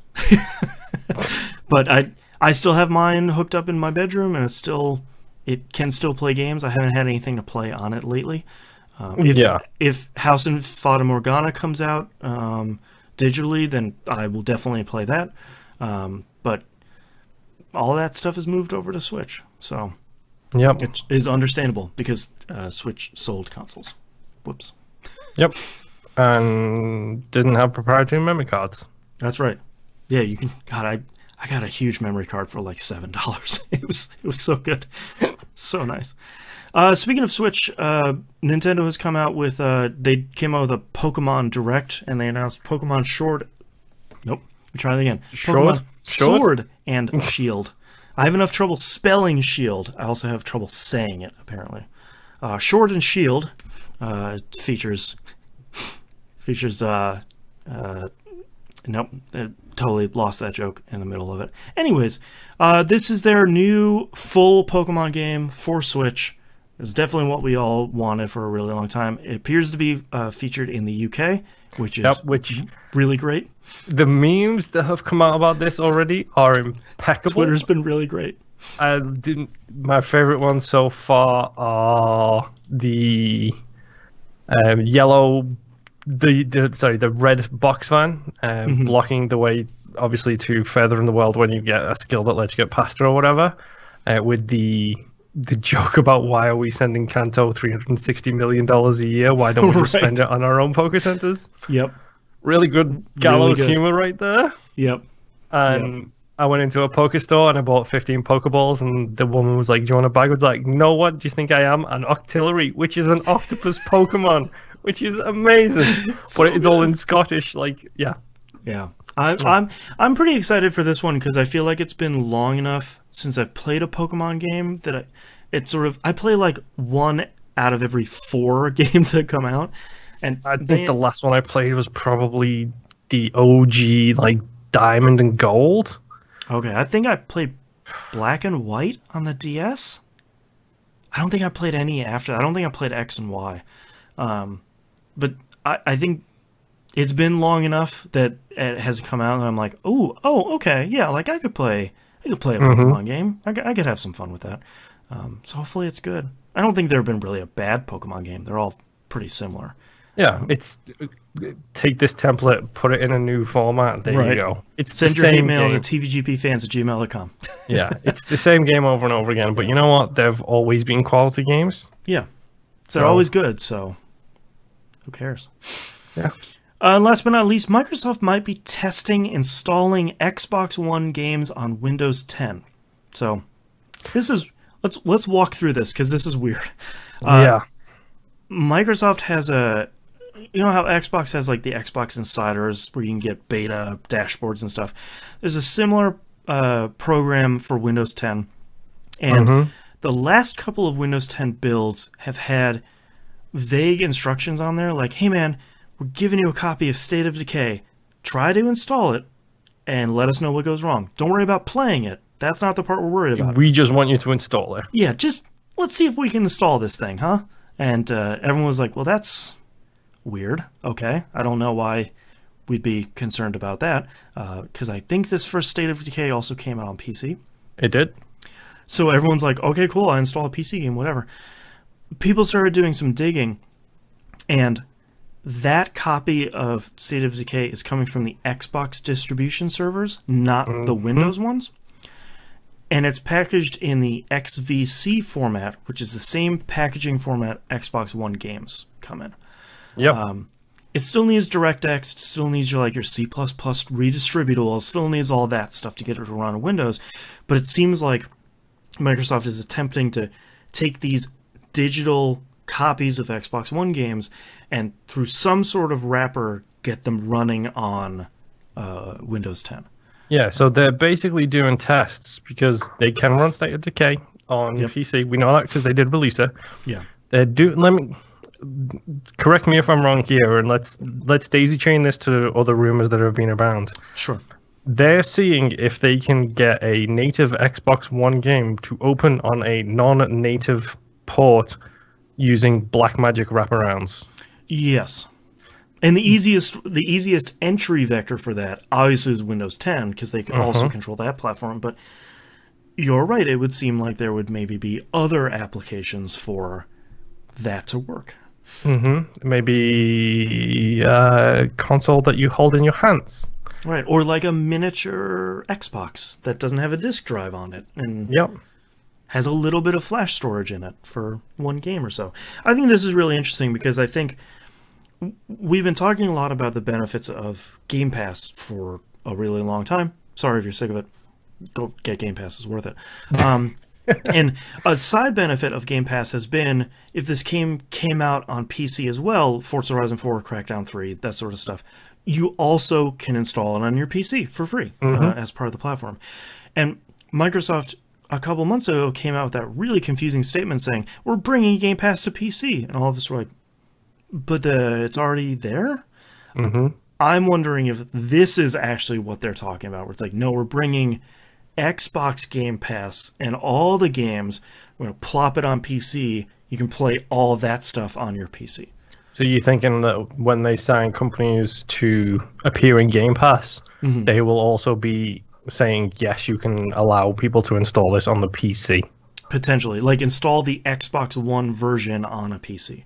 Because like a game like what's a game on Game Pass that hasn't come out to PC? Like Hellblade, Senua's Sacrifice. I don't think that has a PC version. You got Game Pass? Now you can install it on your PC. Yeah, interesting. I wonder how they're going to manage system requirements. Yeah, I think that's probably one of the bigger hurdles that they'll have to jump through. Yeah, it's like, how do you say, all right, this thing runs on Xbox or has like Xbox One X enhancements. Here are the requirements you need on your PC. I'm assuming something that's fairly powerful, because you're not going to run it bare metal. You're going to be running it through some sort of wrapper. Yeah, probably not an emulator, but yeah, any form of wrapper that you put around this kind of stuff, it adds, you know, just slow it down a little bit. Yeah, it adds every single time you put something new on top of it. It adds that layer of obfuscivity, or whatever that word is, yeah, for the machine to read. So it's going to be interesting to see if this is a case of, because like it or not, when the Xbox One X came out, you could not buy those parts for that price for the PC. Right.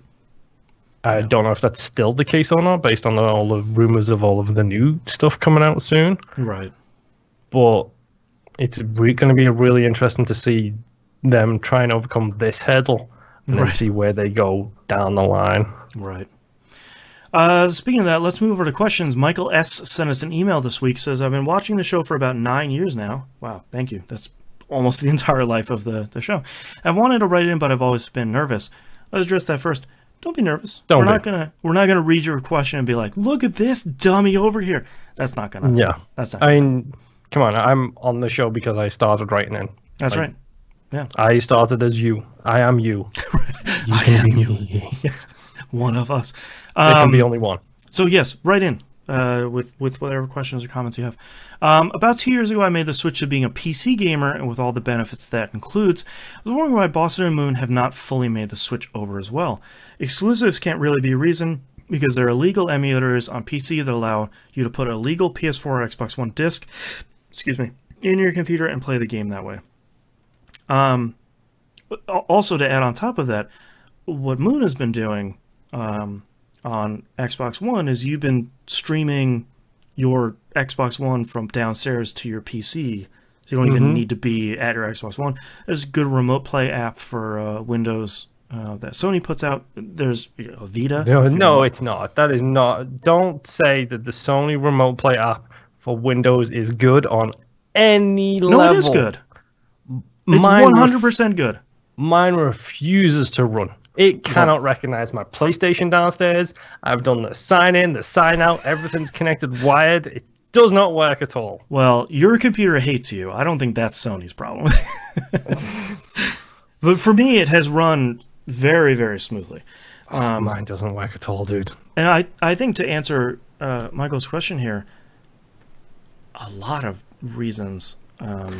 I can give you the brief rundown. Sure. Listen to this week's roguelike if you want to. For some of my tales of woe. Yeah. Start off with that story. I spent 3 hours trying to play a 2D game on my PC because I couldn't figure out why it was running at 5 frames a second. Go listen to We Roguelike It for that whole story. That's 2 hours in my life that could have been sat down in front of my Xbox playing games. Right. Number two, I spend anywhere between 8 to 10 to 12 hours a day at work sitting in front of a PC. Right. I don't really like coming home and doing the same thing. Yeah. I don't have the comfiest setup up here right now. Like, I've got my bar stool chair here, I've got the chair I'm sitting on now, but it's not I don't have the best posture, and when I'm sitting on an office chair, that just goes through the floor. Whereas if I'm sitting on the couch, my posture's a lot better, but sitting on this chair for too long, like, I've got a sore neck because the headphones are pushing down, because I'm leaning forwards, because I'm like this. You're like sinking into the floor. Yeah. Exactly. There's a lot of reasons why I don't, and to be honest, I can't afford to be bleeding edge on the PC to get what you could get, because I'm not saying PC is indefinitely, it's the more powerful, it's the more customizable. Legally speaking, you can get everything you could possibly ever want and play it on the PC. Yeah. You just have to follow the right steps to get there.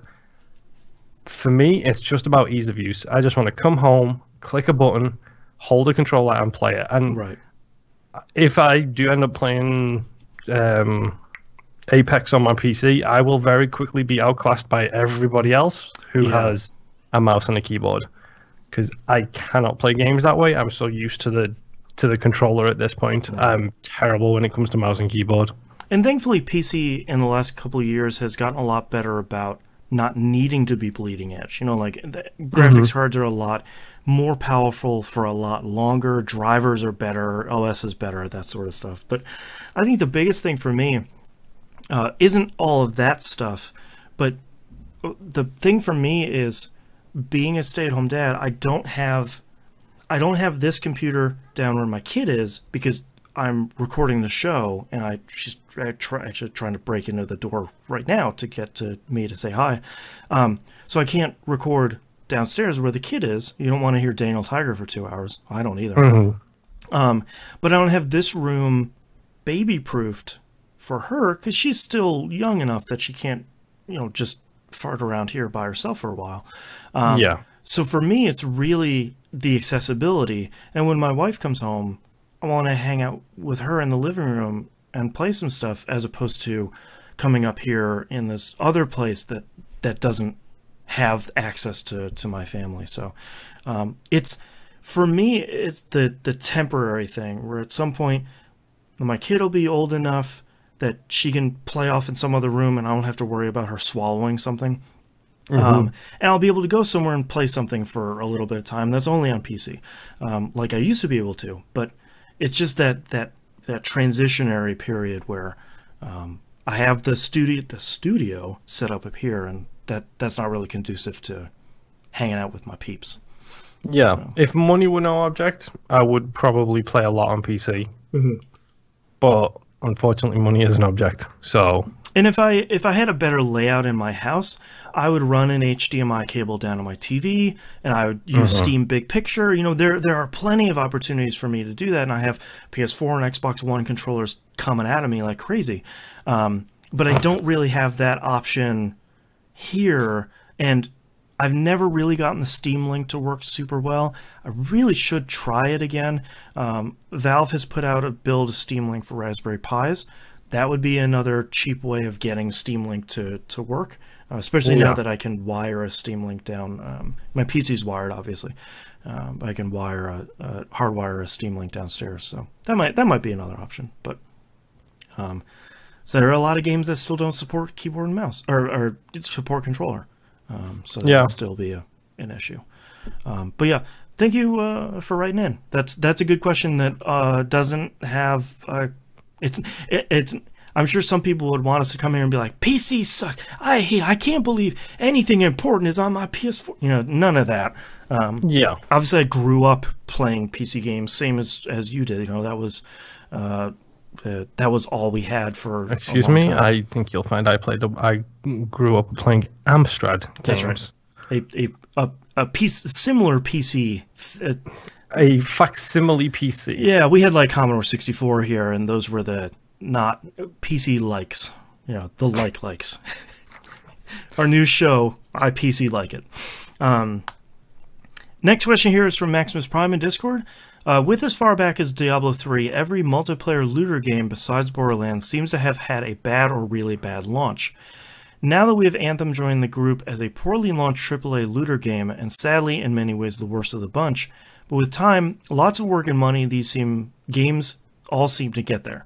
On the converse, Warframe, a free-to-play game, released and was very well received and is only growing 6 years later. What do you think made the difference? It being free-to-play, a different publisher, a different developer, all the above? What are you guys' thoughts on the looter-shooter genre and why so many people get it wrong at launch? I think the best thing for Warframe is people don't remember that launched in a really bad state. Yep. It was very, very, very bad state. Yeah. Warframe was really bad for a long time, like the first 2 years of its life. It went through the same struggles that all of these other games went through, as he says, besides Borderlands, but we'll see. The rumors that Borderlands 3 will be announced this month, so we will see what that turns out to be. But I think is Randy going to be announcing it? Because I hope not. Probably. I think the biggest thing that is on Warframe's side is it's been out for 6 years, and the last 3 years have been really good. And the last year has been outstanding. It persevered through the bad times. Yep. Well, number one, it's free. Always helps. Yep. I don't care who you are. I don't care what studio you are. If it's free, it helps. Yeah. Ladies and gentlemen, let me point to Exhibit A, Apex Legends. The Battle Royale genre now. Yes. Number two, they just iterated until it got better, and they cut staff. They did what they needed to get the company through time and time again. They did. They didn't do loot boxes. They did microtransactions correctly. Mm-hmm. Like, they've made the right decision by their specific audience, and I like the decisions they have made. I don't like some of the ones that they made, but that's fine. The decisions they have made have worked for them. It's the exact same thing that I can't remember the name. Elite Dangerous developers do. They make the correct decisions by their specific audiences, and that's absolutely fine. They have faith in their product and its ability to sell, which you can do when you're a small studio or when you're a mega studio. Right.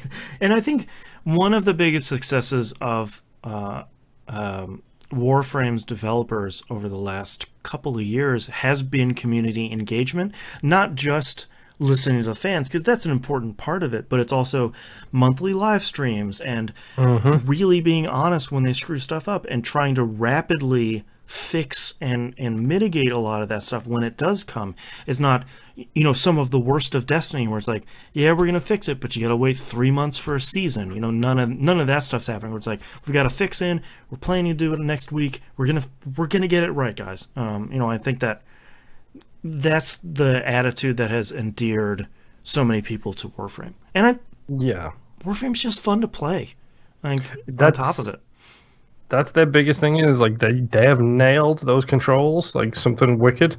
Out of curiosity, because I just wanted to confirm that my suspicions were right, how many games do you know of that have a dedicated convention? Boy, there was an EVE convention for a while. There still is. Okay, there still is. For just one game. Minecraft has one. Yeah, that's definitely. Fortnite has one now. Does it? I did not know that. It's upcoming. Blizzard doesn't count because that's all their games. Yep, that's a publisher event. Yeah.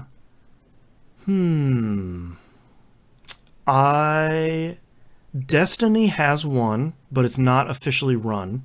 Guardian Con. So I'm not sure if that counts. Yeah, I don't know. Does Warframe have one? Warframe has one. It's called TennoCon, which is really good. the name that you get given. You are a Tenno. That's pretty good. Yeah, I have to give a lot of credit to Warframe's devs. They've stuck with it. They believed in their game, and they just keep doing crazier stuff. Like their new expansion that just is coming out is all about this like pirate radio station. That sounds awesome. I would want to play that. It's crazy. Yeah. And last question here is from T-Bomb Rocks in Discord. Rumor mill back up again with Microsoft buying another company. This time it's Relic, which makes sense considering they are developing Age of Empires 4. My question is, after they're done with Age of Empires 4, do you see them making a sequel to Halo Wars or starting a new franchise for Xbox? Boy, Halo Wars was massively successful for Microsoft. Yep.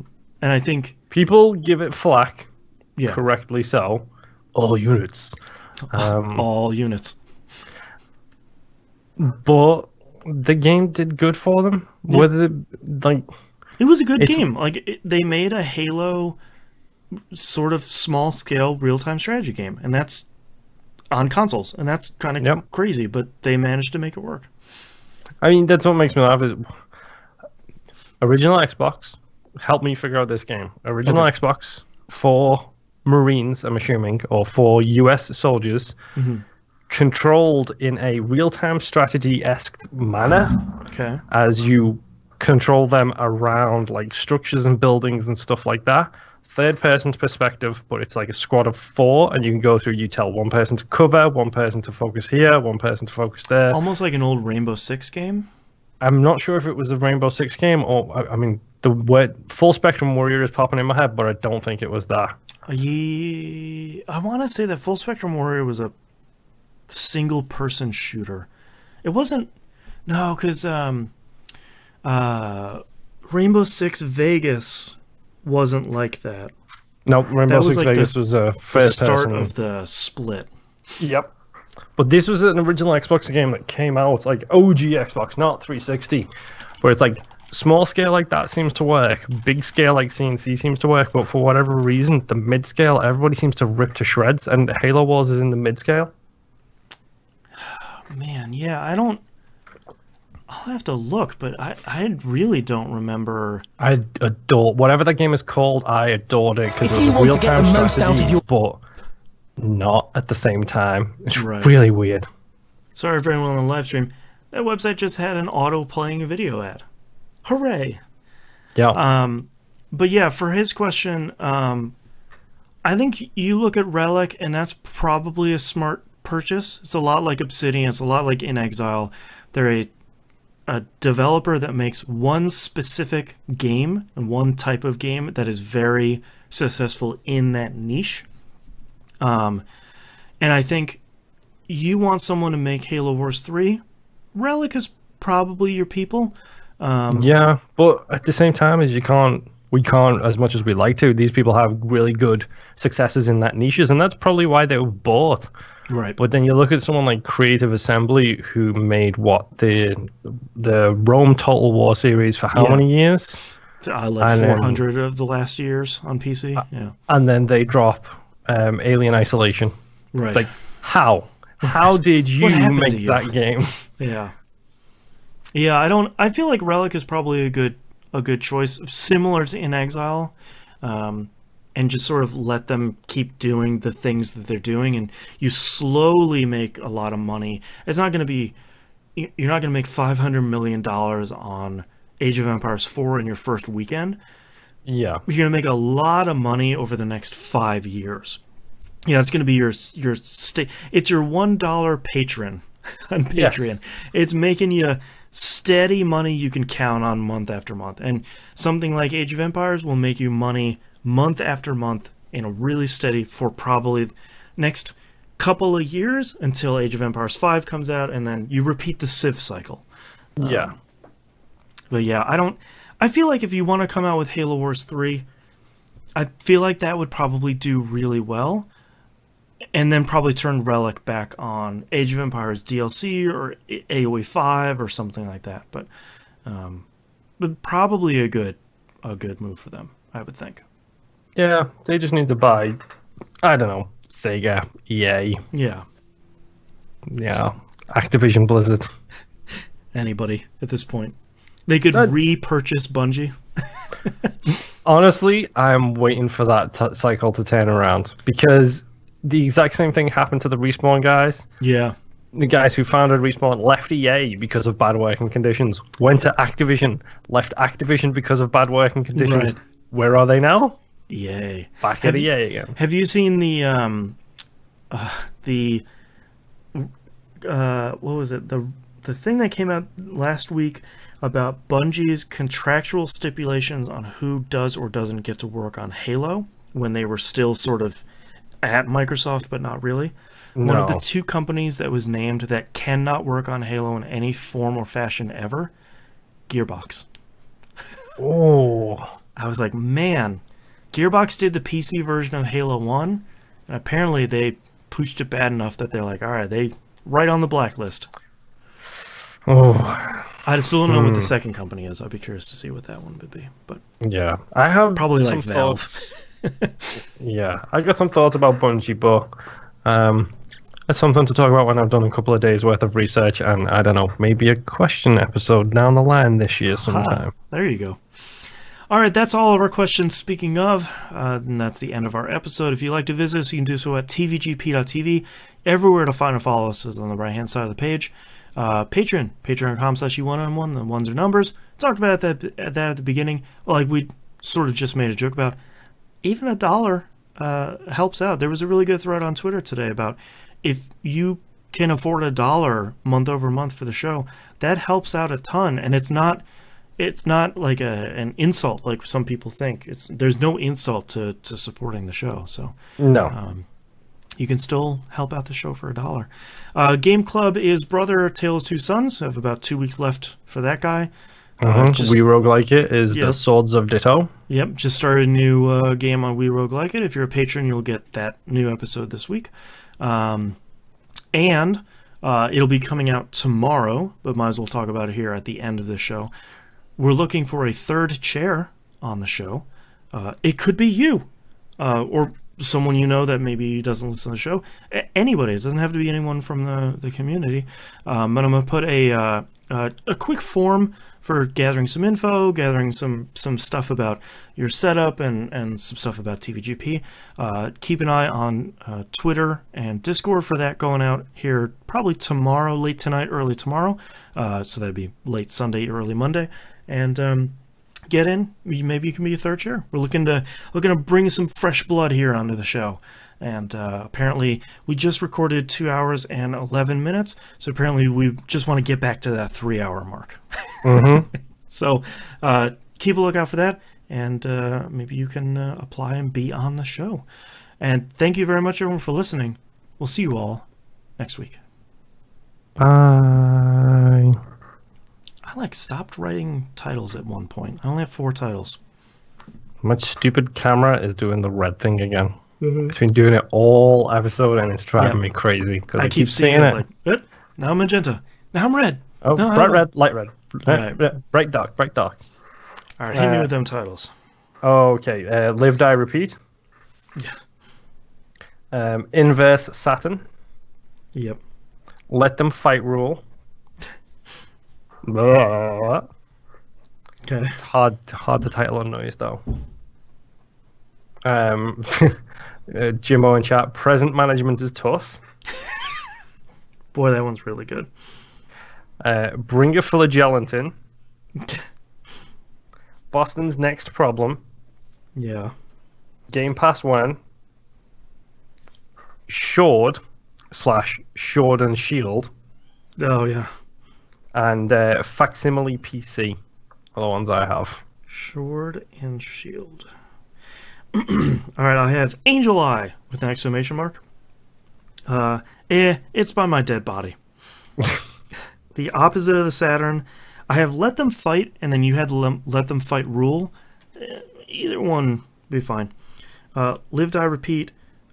Inverse Saturn. Present Management is Tough. Boston's Next Problem. And Shword and Shield. Shword and Shield. Shword. Oh, boy. I like Shword and Shield. Yeah, the ones jumping out at me are Shword and Shield, Inverse Saturn, and Let Them Fight. Like, they're the 3 that jump at me. Yeah. I also like Present Management is Tough. Yeah. It's like almost a little too long, though. You could almost shorten it to just Present Management. True. But I don't think it's as good as Shword and Shield. Shword no, I think Shword and Shield takes Shword and Shield. Okay, I'm gonna circle that one. Oh wow, I've got nothing for this. You could do a Sean Connery joke. I don't know Sean Connery movies. I don't either. He was Bond. Yeah, he was. He was also in the Highlander movies. Yeah, there you go. You say that like I could pull out a reference at the drop of a hat. I don't know. There can only be one. That's the only one you need. Yeah, that's true. Yeah. I don't know. Yeah, let's just go. All right, it'll be that or it'll be terrible. 3, 2, 1. This is That Video Game Podcast, episode 593 from March 4th, 2019. Shword and Shield. There can be only 1, 2 Shwords. Shields. All right, thank you so much, everyone, for watching live. And thank you for hanging out with us. We'll see you next week. Bye.